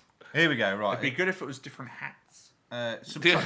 Before we move on, Yeah. So Harrowing Shriek.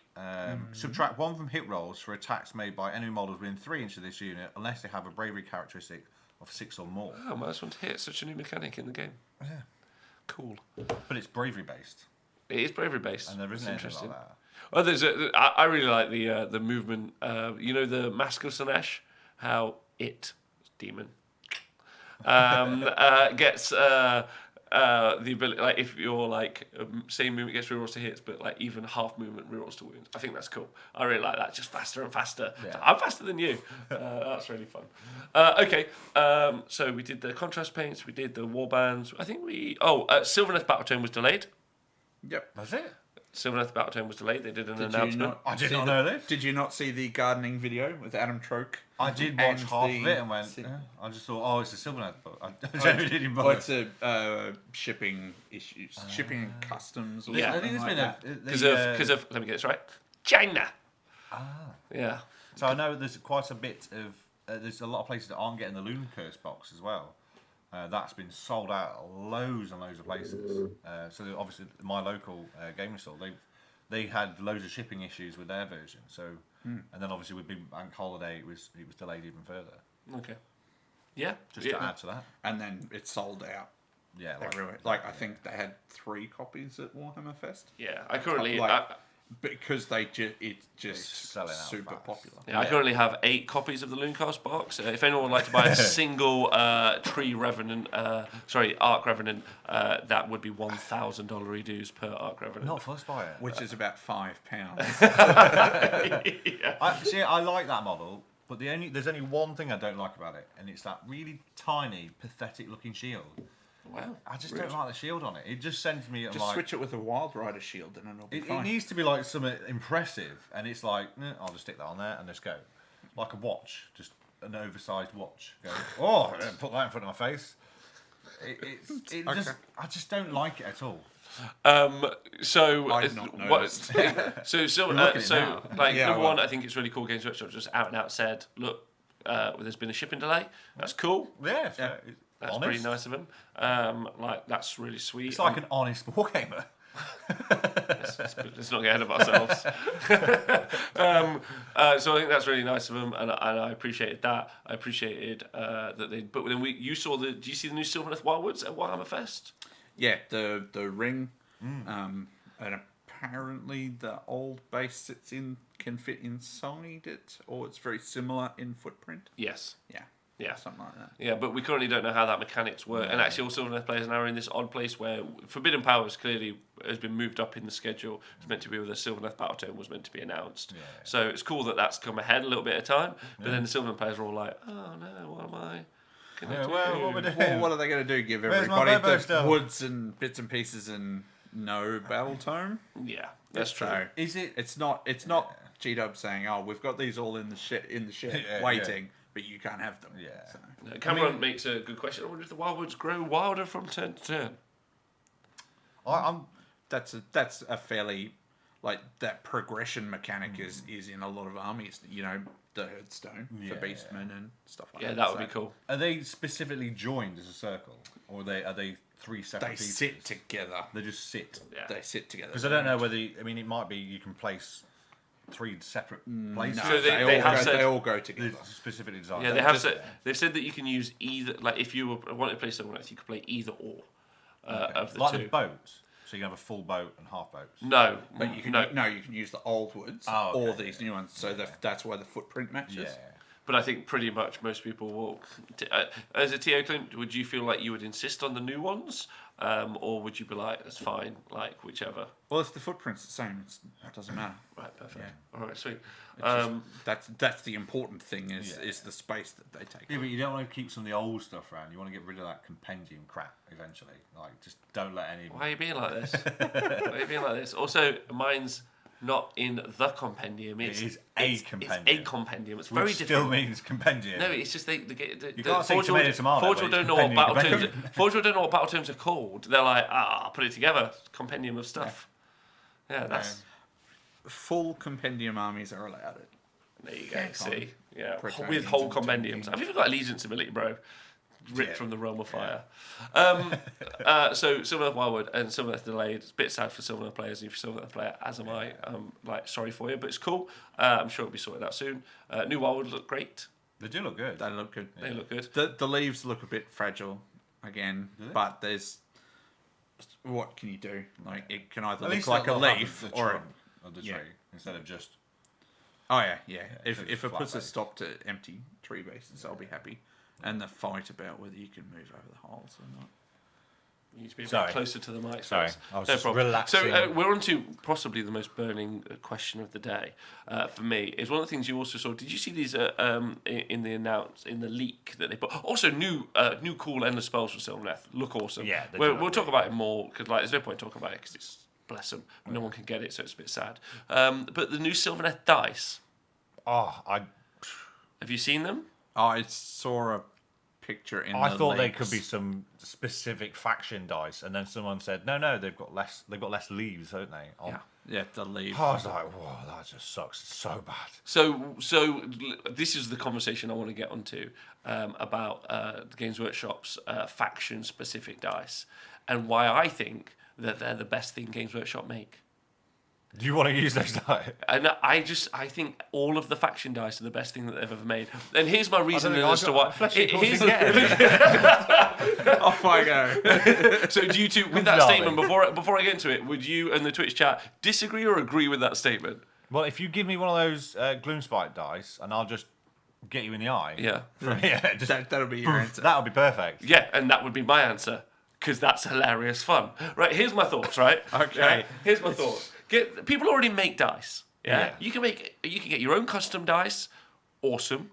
Yeah, that's great. You can have great Chessex dice. They can be made of bone, metal, and like all the things under the sun. Games Workshop are going into an incredibly saturated market, yeah, with very utilitarian and also beautiful dice in a variety of ways. By the third-party developers, not Games Workshop. Yeah. And then what Games Workshop are going, right, okay, we can't compete on any of those things. However, we can make some fucking stupid dice that are hilarious and kind of suit the faction. And if you're like, look, imagine you're half cut, yeah, playing Warhammer down your local pub, right? Yeah, you've got your pork scratchings out, you got a pint and a half of Carlin or whatever it is you're drinking, and you sat there and you're like, this is great, and then you've got your armies out, and then you roll a couple of squig dice, they bounce off the table, they land at the feet of a young lady who happens to be partaking in that venue for a Bacardi Breezer, yeah, you then get talking, and it turns out that she's been always madly obsessed with men who are obsessed with tiny figures, then you're married. I suppose you haven't thought this through. I didn't. I've thought of more. So you've thought this through far too much. No. There's more though, because he could be playing his squig dice, and I would be playing my Nighthaunt dice. Now, the Nighthaunt dice were fine, but no, they have a very specific skill. If his dice bounces off randomly into a deep dark tunnel somewhere, I can just throw over an Nighthaunt dice. And illuminate it so you can find it. Do you think maybe what they're doing is they're releasing... If you were to collect all of the faction dice, it would be some sort of like almost Swiss Army knife of useful tools. Glow in the dark, bouncing... metal, sharp, shiny ones. Maybe, you don't know this is true, but maybe actually if you roll the Sylvaneth dice and then you lay it next to a tree, it'll tell you whether or not it's like got like poison oak or something. It could just...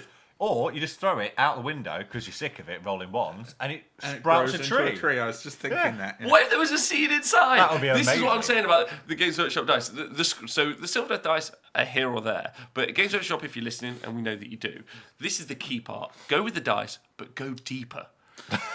You haven't. What about dice made of water? Yeah, dice like. What, for Deepkin? I'm being serious, because could they make... You can't reinvent what dice are. They're already out there, and there's already good ones, so they might as well... The bouncing ones currently peak. I don't know, the glow-in-the-dark ones. Glow-in-the-dark ones are good. Just because... But no glow-in-the-dark paint for your models. So you can roll the dice and not see the models you're moving. Clint, what do you... So now that you've heard my Twitch chat supposition, what do you think that... I, to be fair, now you've just blown my mind and his. I think with. I don't think I have. I think he's resistant to my sales. Are you not going to want to buy some Sylvaneth dice just to plant them? No. Just want to put like. Do you know how much they cost? I'll bring some over for you. I will just buy seeds and plant trees. I shall buy old-fashioned way. Yeah. If I ever do go to CanCon, I will get... Not if, when. When. I'll get, you get the when tray. When there's 400 people playing. Yeah. No. Hashtag 400. You can get trays of, like, sapling little cups. Yeah. I'll get a tray of them and put a dice in each. And I will do it as soon as they come out. And then I will take... I mean, they might not fit in these trays by the time I go to CanCon. They could be, like, full-grown oaks by the time I get there. Yeah. And I'll bring them you won't be able to bring them in. Because they're plant matter. Or And they'll get burnt at customs. Yeah, they'll get burnt at customs. I could cut one down and wait until it lands on Australia and just walk along it to get there. So, That's a big tree. so Kadra says, need a dice gauntlet to hold all the infinity dice. Cameron says, ice mold for the Beast Claw Raiders. See, just think, like, what they're not doing is, at the minute, they seem to be making dice, like, based on some sort of, like, let's kind of make them like dice. I'm like... I want them to be dice. I want them to be dice only in name. Yeah, I want them to could be a I want them to release 10 things and be like, these things. So what do we know? So Sylvaneth we know are coming out. What else has been alluded to? But you have the ice dice. So every side will have a number, and then you roll them, and then eventually you'll only roll 6s because it'll be the only one left. I want Gutbusters dice to actually just be 10 fortune cookies that you roll. You then open them, and then that's the number. Yeah. You're like, oh, 7.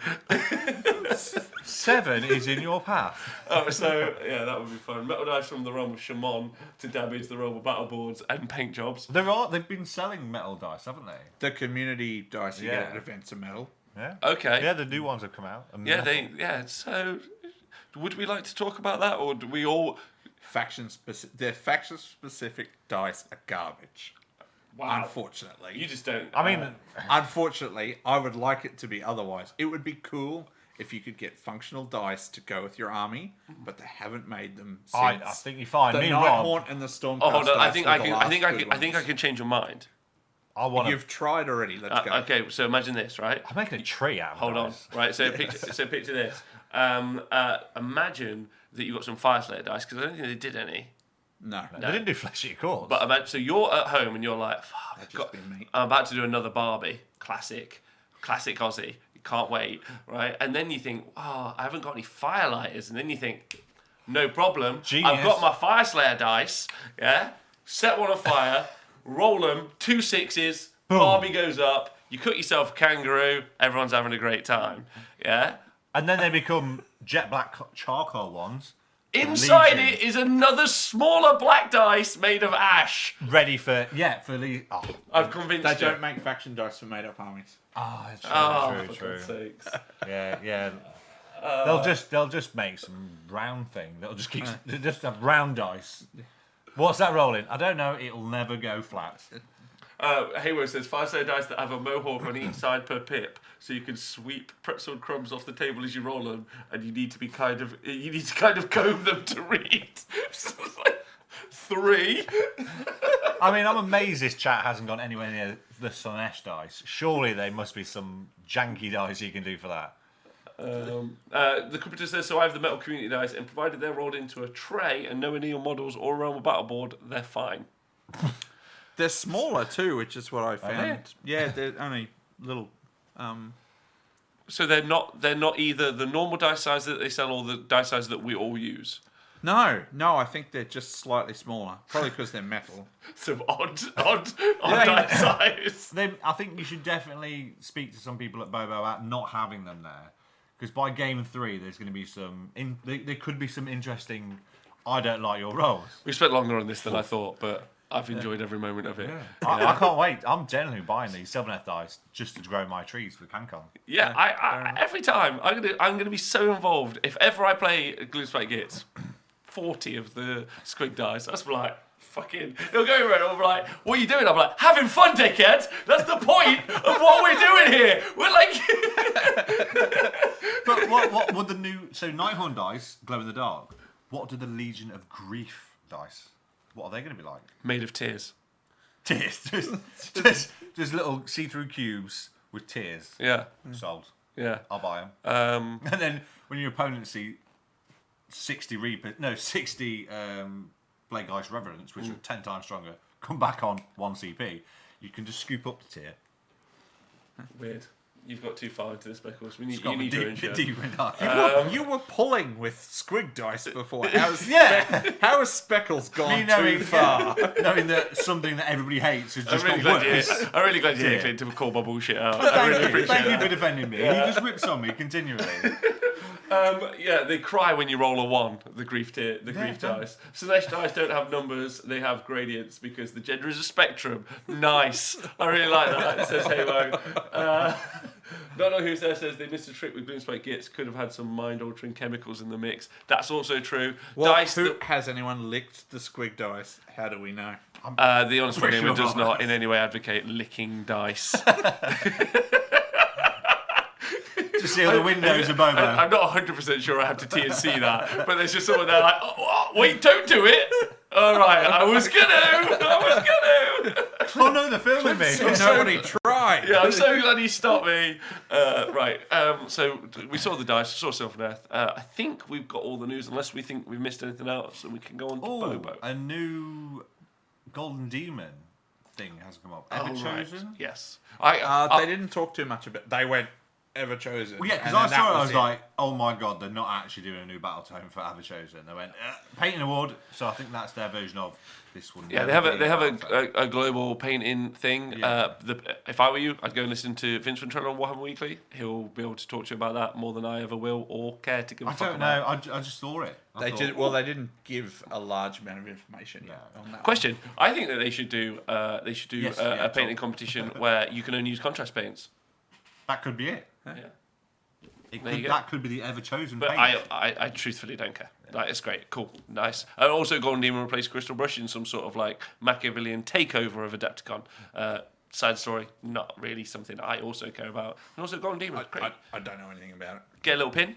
You want a little pin? I don't think Do you ever want to win Golden Demon? Yeah, I'd love to, but I'd want to win more than a pin. I would like to be able to paint good enough to get a finalist pin. I reckon that'd be cool. That'd be cool. Agreed. I'd love to. I mean, the effort and the time and the skill level they must do to get into that level. And they go, here's your pin. And you go, better not lose that. Better put it inside the wallet so I don't lose it as I take it home. It's too small for that much effort. do you not agree? Surely. When you go to a tournament, you have 5 games. That's like 1 day's worth of effort. You get a trophy. You're amazing, Speccles. It's like out 90, 200. Wet Palette Warrior says, is Clint looking forward to the 500-person CanCon next year? Me too, Wet Palette Warrior. Me too. Shut up, Brent. 499. So the judges will have to taste the entrance to see if they're genuine contrast. That's also true.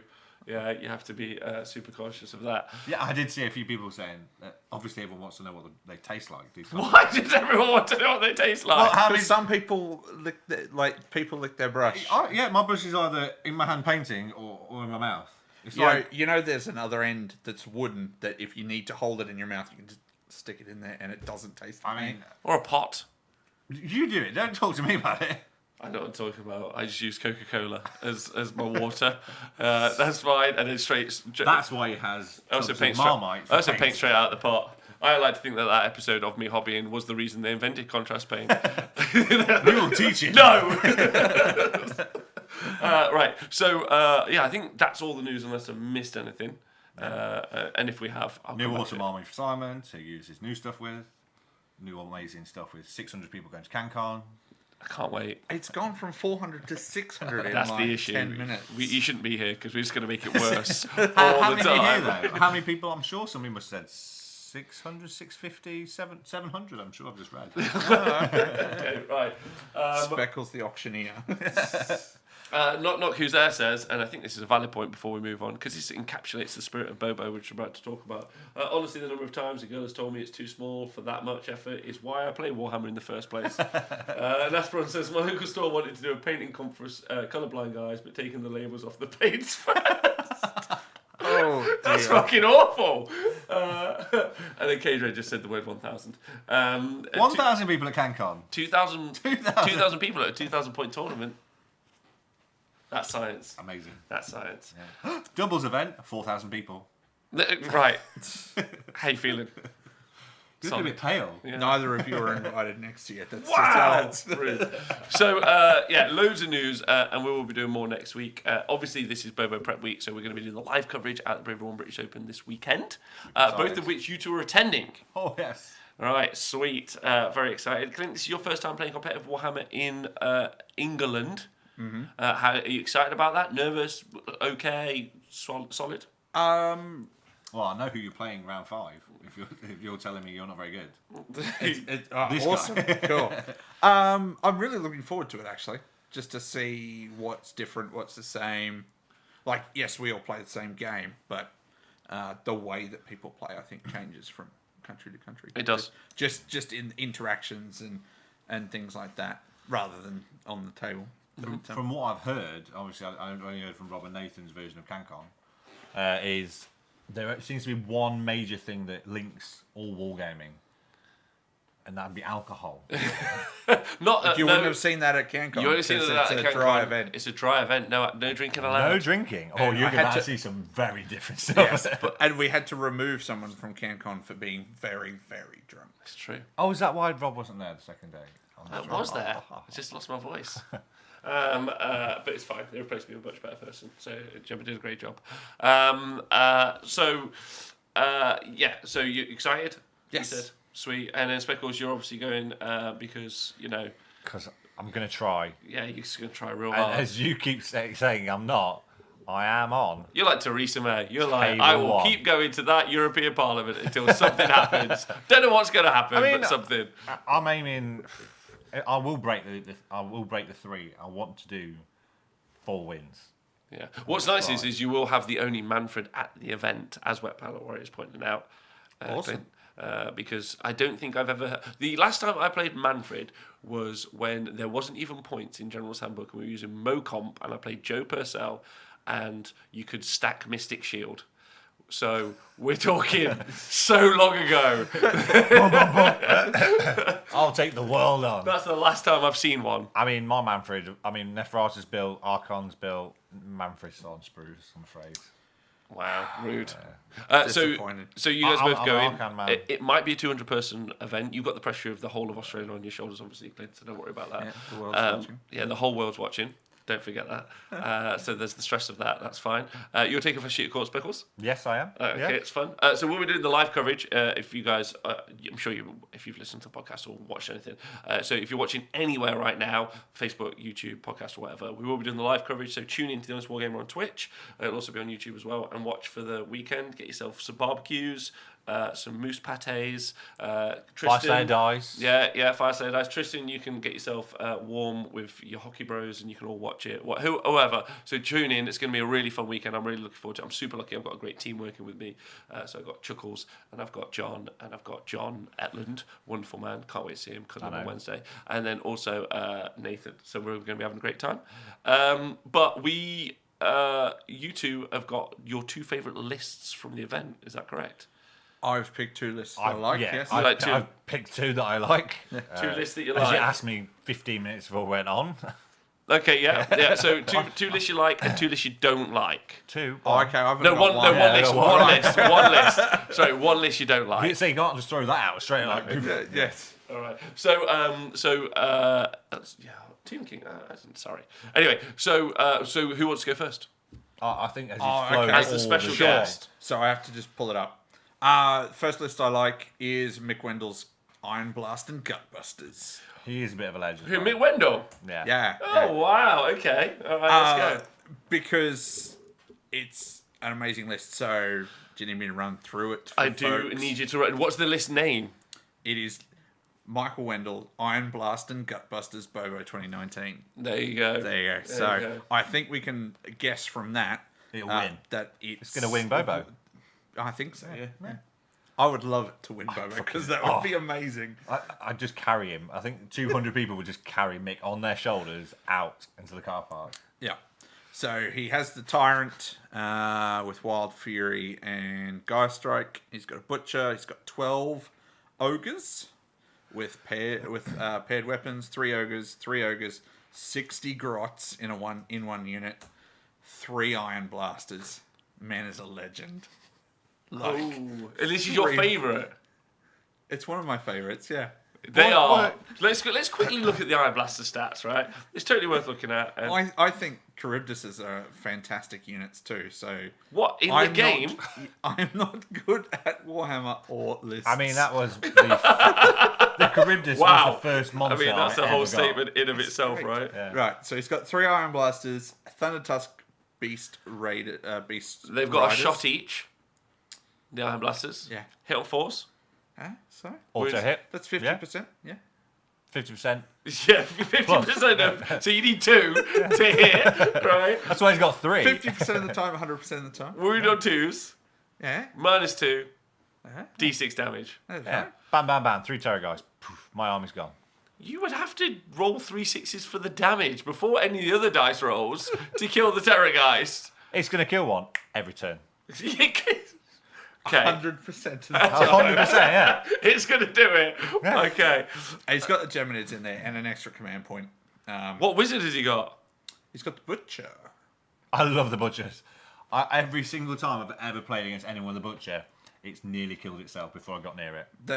That's what they've always just done. dip in the cauldron. Oh, shit, I've rolled a 1. How many wounds? Oh, shit, D3. Here we go. Yeah. Again.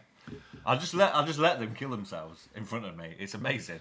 And what I love is his intro is Yeah. this is the winning Bobo list. I told you. And then under Allegiance ability, doesn't need one. And so I picked it just purely on that. It's just on the info.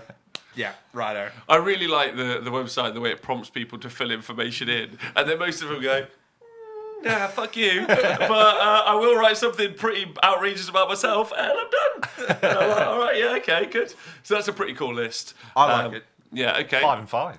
Yeah, Mick's wonderful as well. So yeah, that's cool. And he did also do quite well over in Ireland. But then that's because Colin, and I'll say this off air.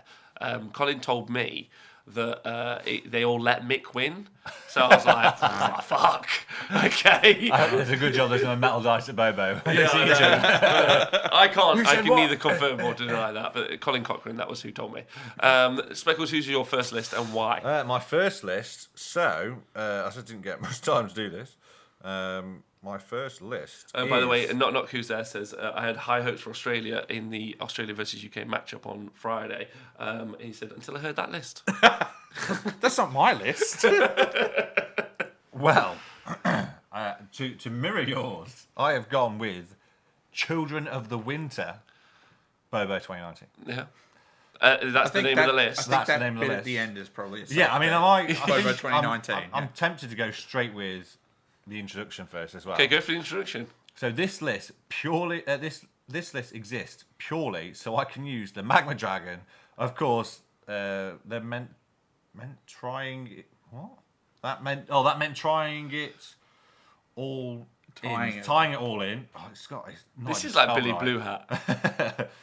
All in, so mixed Don't know what that destruction, is. That's which it, is that's all ogres apart from said dragon. Should be fun. Legion's ability, usual destruction stuff. Just does destruction. Okay.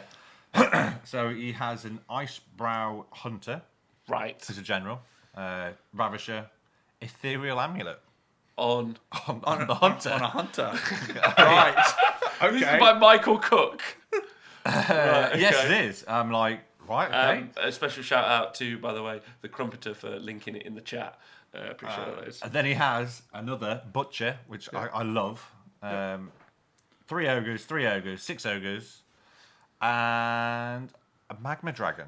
He has got a Magma He Dragon. has got a Magma Dragon. Holy bananas! Yeah. Is the joke that when you hear Magma Dragon. And he has 4 Mornfang Cav and 4 Mornfang Cav. Twice. And, yeah. But he's got them with different loadouts. One's got Clubbing Fist and Iron Fist, and the other one's got Gargant Hackers. Yeah. And then he's got Ravanax Gnashing Jaws and Soulshare Snag. So I like that you both picked Ghostbuster armies, and then he We was know like, the meta. and what I really like about Michael, he was like, hold on, I know I am running Gutbusters, but I can make it shitter.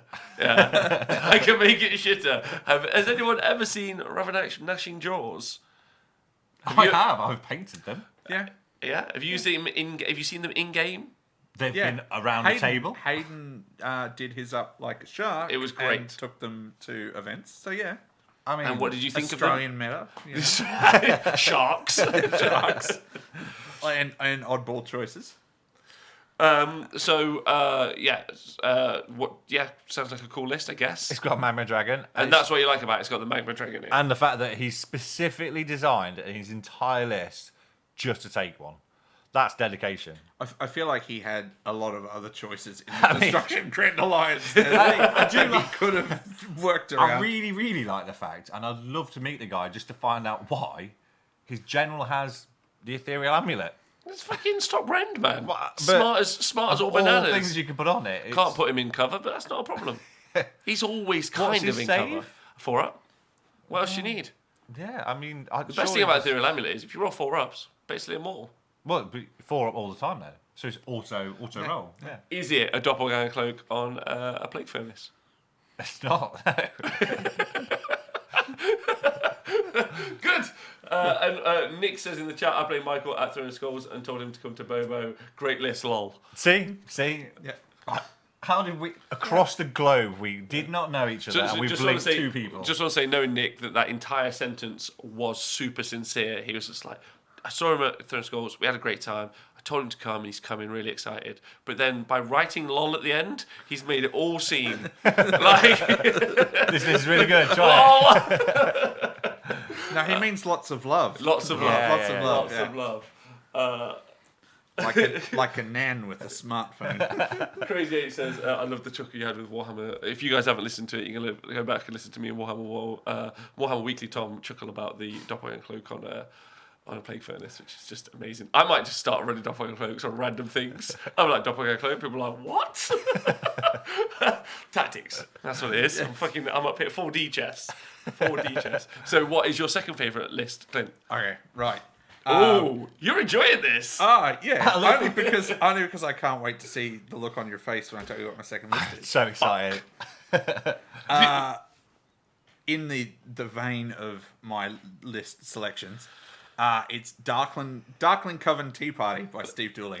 Oh God. The filth list. The best dancer in all of his house. I'm slightly disappointed he only has one sorceress on Black Dragon though.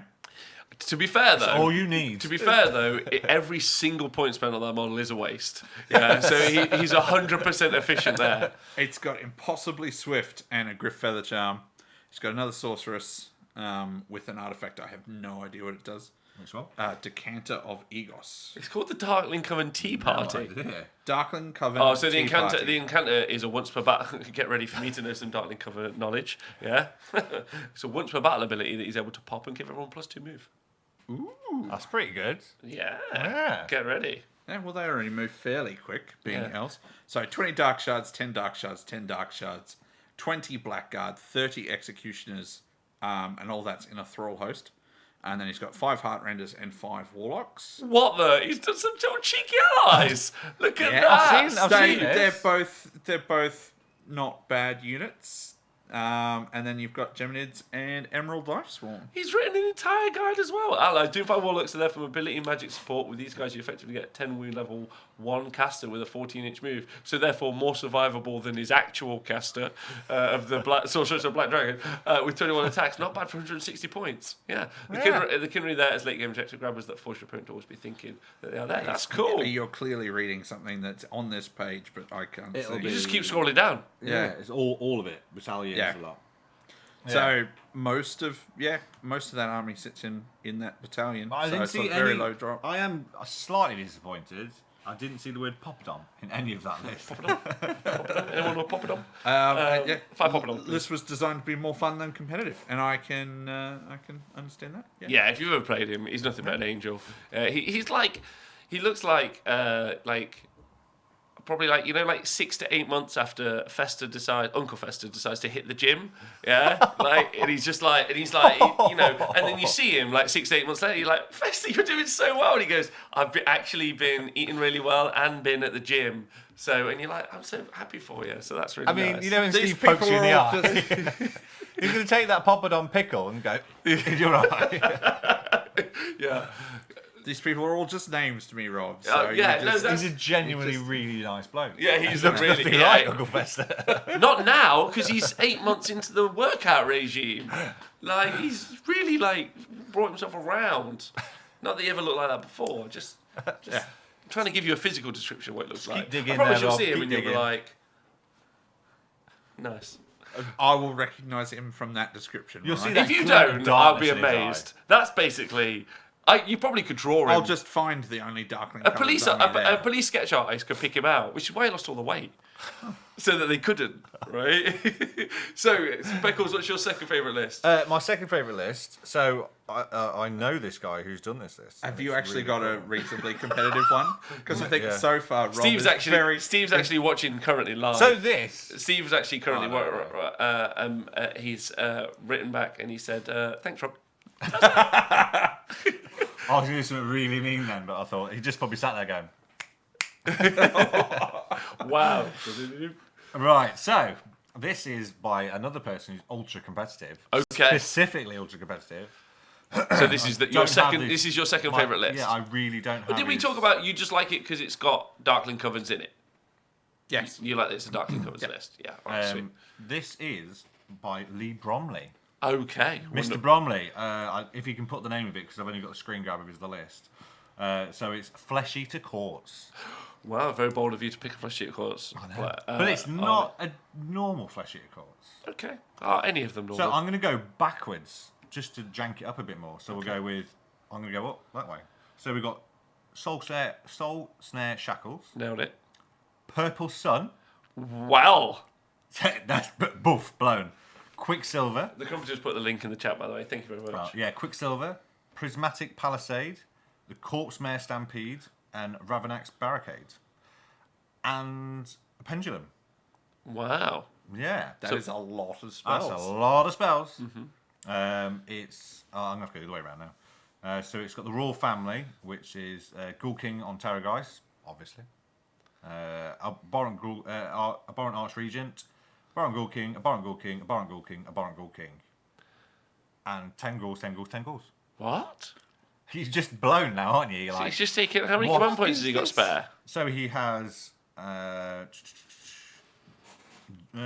know. This name, by the way, is... I played FEC before they were famous, BoBo 2019. Yeah, that's what it's called, yeah. So he's taking... I've talked to him about this list, and it's really good.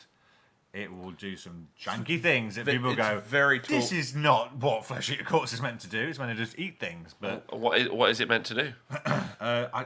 I don't really want to spoil it. I don't want to spoil too much. It's very toolboxy. Massively. There's so much you can do with this. I don't think there's going to be anywhere near this kind of list out there. So what you're thinking is, so it's going to be a little bit like what we've seen previously with the Skaven and the spells. It's going to be similar to Skaven list. So basically, it's a Skaven list in Flesh Eaters, which is with a Terrorgeist. With an ethereal Terrorgeist. Yeah, that just eats the world. So I think it's going to do a lot of stuff. Okay, that's really cool. Really, really. A lot of endless spells there. There are 1, 2, 3, 4, 5, 6, 7 endless spells. But he's got 3 arch regents who have two casts each. But most importantly, he has got he's going for the 2,000 command points, 2,000 points list. But he's going to be able to put quite a 400, maybe 600 points of extra stuff on the board on the first turn. More than that. 2, 4, 6, 7. Hold on. 1, 2, 3, 6, Great 7, team, 8, 9, Love it. 70? 970 points on the board on the first turn. I think so. This is my fast math, so when everyone looks at it, they'll go, Lots. nowhere near that. Yeah. Quick maths. Lots. Yeah. He's going to be able to put lots. 1, 2, 3. He's going to summon 110 ghouls. Yeah. So it's more. It's 1,010 points. So his list now becomes 3,010 points. Turn 1. With 1, 2, 3, 4, 5, 6, 7 endless spells. And some extra ghouls. That's amazing. There's also the 30 ghouls he has to start with. That's cool. How's that for a cool list? That is a cool list. I like any Flesh Eater Quartz list actually gets a buy from me as soon as it puts the Stampede in. I absolutely love that model. It looks amazing. Yeah, as soon as that happens, I'm like, cool. I just can't fit mine in. Yeah, you play it. Sucks. I can't even swap my spell out for that. Why? It's too many points. Oh, okay. Yeah, it's 60 instead of 40. If it was 40, I'd take that. Okay. Household Dan says, wait till you see my high elf list. I don't even know what it does yet. Which is, probably should learn before he comes to BoBo, I'd say. That's solid. No. Yeah. I don't think BoBo's that kind of event. But you've got to think 110 summon ghouls that you can regenerate into. Yeah, Lee Bromley loves it. He thinks it's good. Nick loves it as well. That list can kick you in the ghoulies. The only problem is he's painting Thanks, Mush. 140 ghouls. Yeah. They're not great models, are I they? Before mean- contrast paint. Before contrast That's what you paint. need to do now when you look at your point at your Horde army and go before contrast paint. Pre-contrast. Yeah, post-contrast. yeah. And fair play to the guy. I guarantee Friday night he will be painting continually with beer in his hand. Yeah, good. All right, well, he's probably painting right now. And I'll put it out there, if I'm there and you still need helping with painting, I'll be there. I'll pick up a brush and paint some ghouls for you. I won't, Lee. Just FYI. But you don't want my help, so that's fine. No one wants my help painting. All right, cool. So, pretty cool list. Yeah. Gutbusters chosen twice, Flesh Eater Courts, Darkling Covens. Very different to what we've had so far from the other show hosts. But have they been taking it seriously, or doing it right like us? Yeah, you guys we did it from the heart. Yeah, you guys are doing it hella and we right. did it from a Derby person, which goes out to those Americans. The Rage of Sigmar guys. Yes. You got any responses as a Derby person to the Rage of Sigmar? I don't even need to comment on that. Okay, fine. All right, sweet. I'm not going to raise. Except you did bring it up. Yeah, it hurt a little bit. More the fact that I just put my cigarette out when he said it. So, Clint, what list did you not like? And don't forget, before we get into this, if you guys haven't listened to these before, this is meant in the classic style of an American roast. Friendly, fun, upbeat. And any words said here are meant only in jest. So I've picked my round one opponents list. For, Well, me and you may have something in common. Who's your round one opponent? Stu West from Northern Invasion. Stu, I met him the other day. Lovely man. I'm sure he's lovely, Yeah. but he's my. But that's not what we do in a roast. No. Say something else. So I heard he's a vegan. well, I don't even know if I want. What empathic and kind? Fuck you, Speccles. I don't even know if I want the grudge now.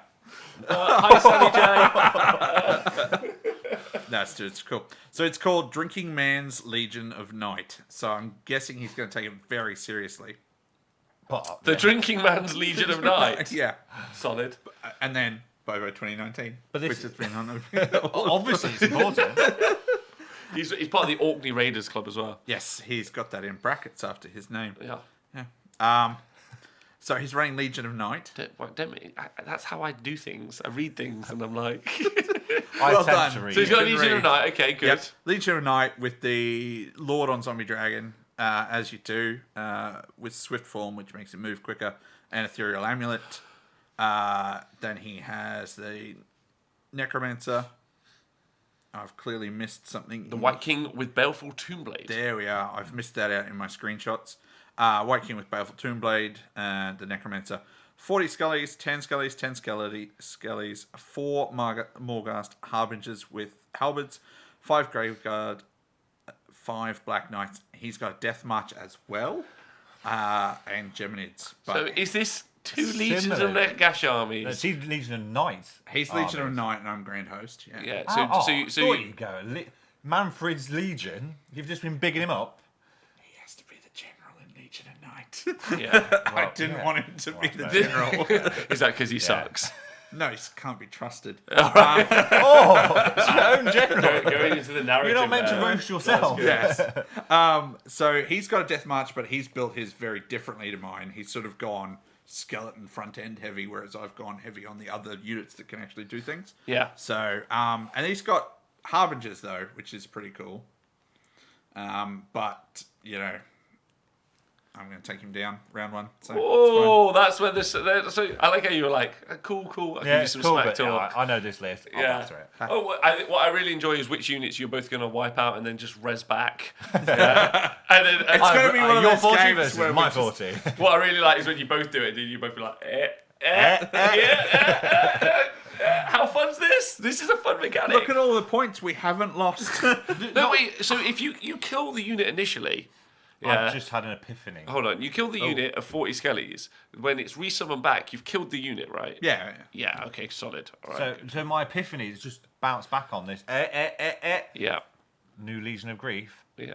doesn't get to summon back the whole unit, so they're just full of grief from everyone going, when they can't bring them all back. Sorry, you're not a real Mortark. You don't get a real Legion. And they just put that tear into their own dice and then roll it. Into the Take dice. my tears. Yeah, have another tear shot. You're meant to fill them with their tears, not your own. So what do you think about the Morghast choice? Bothered, not bothered? So it's the which one? It's is it? Harbingers, so extra charge. Yeah. With halberds, so they're relatively effective. Yeah. So just baller. What do you They think? are really great.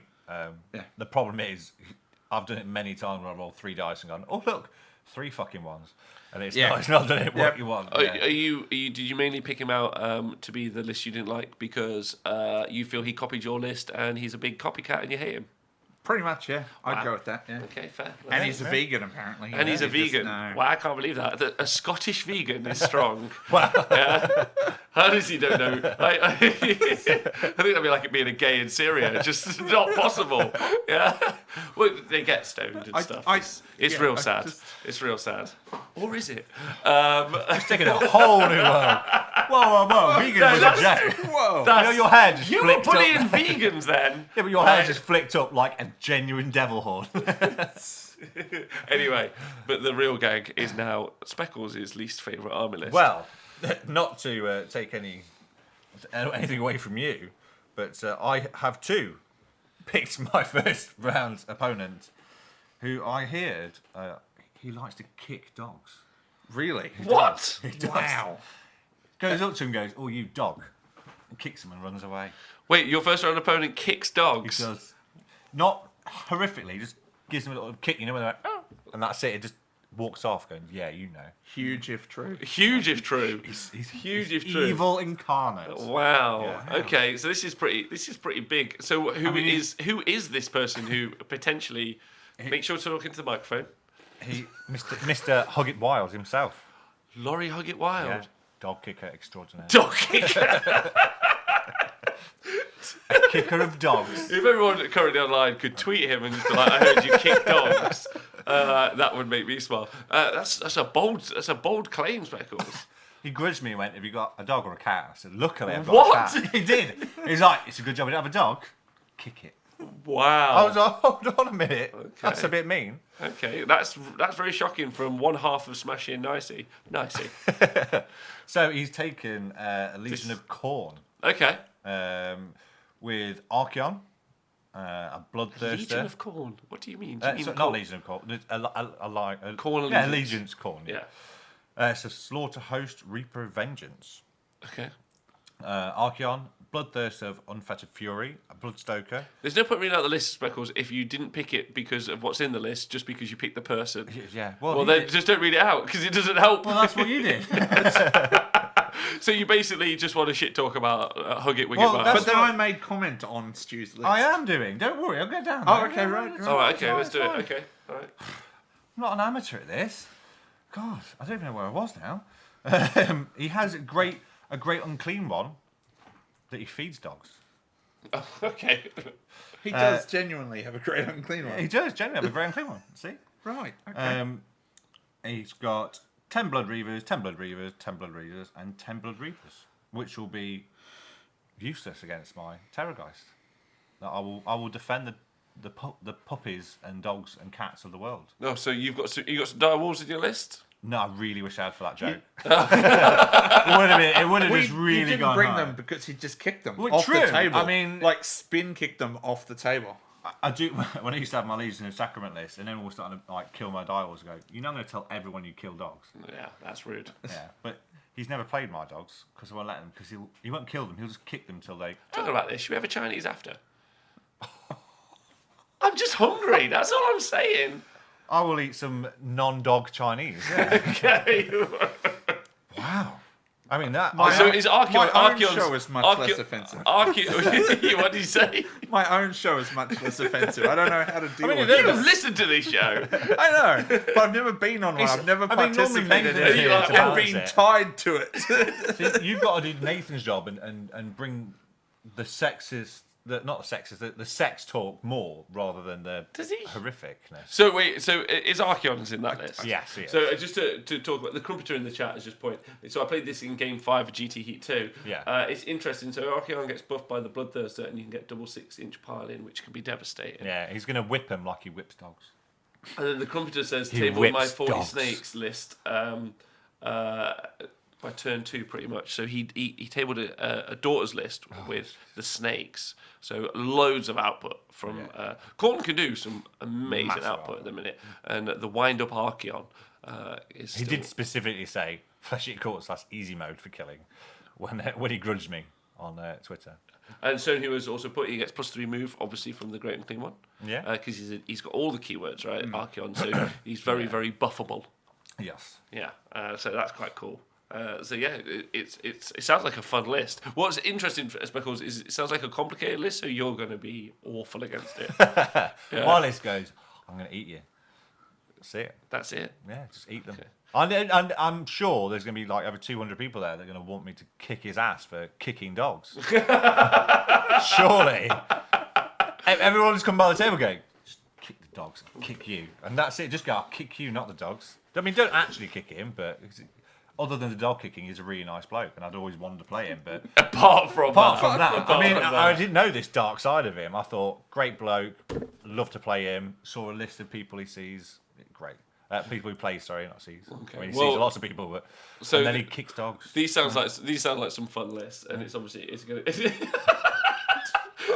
Hugget has just turned into this chat, and he just said, "Shut up, Speccles."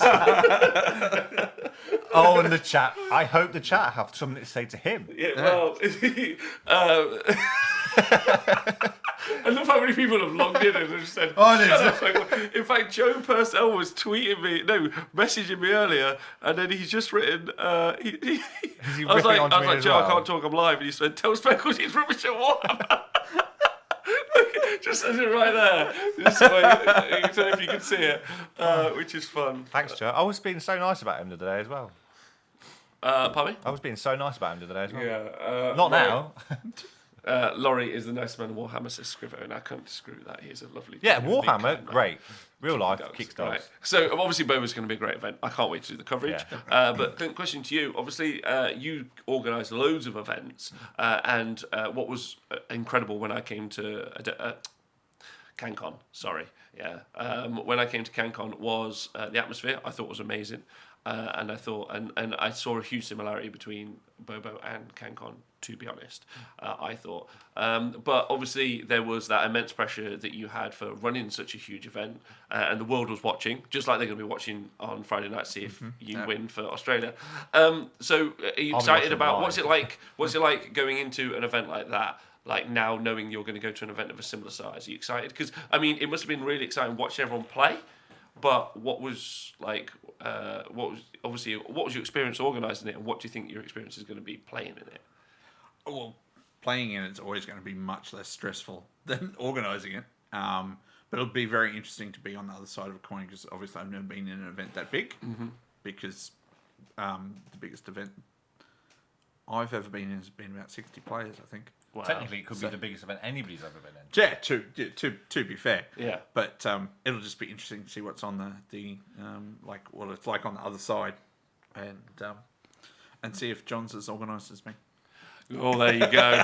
That's the big goss. See, John has another John to organise it. Yes, I've heard. But Clint is Clint. I'm not saying without Travis.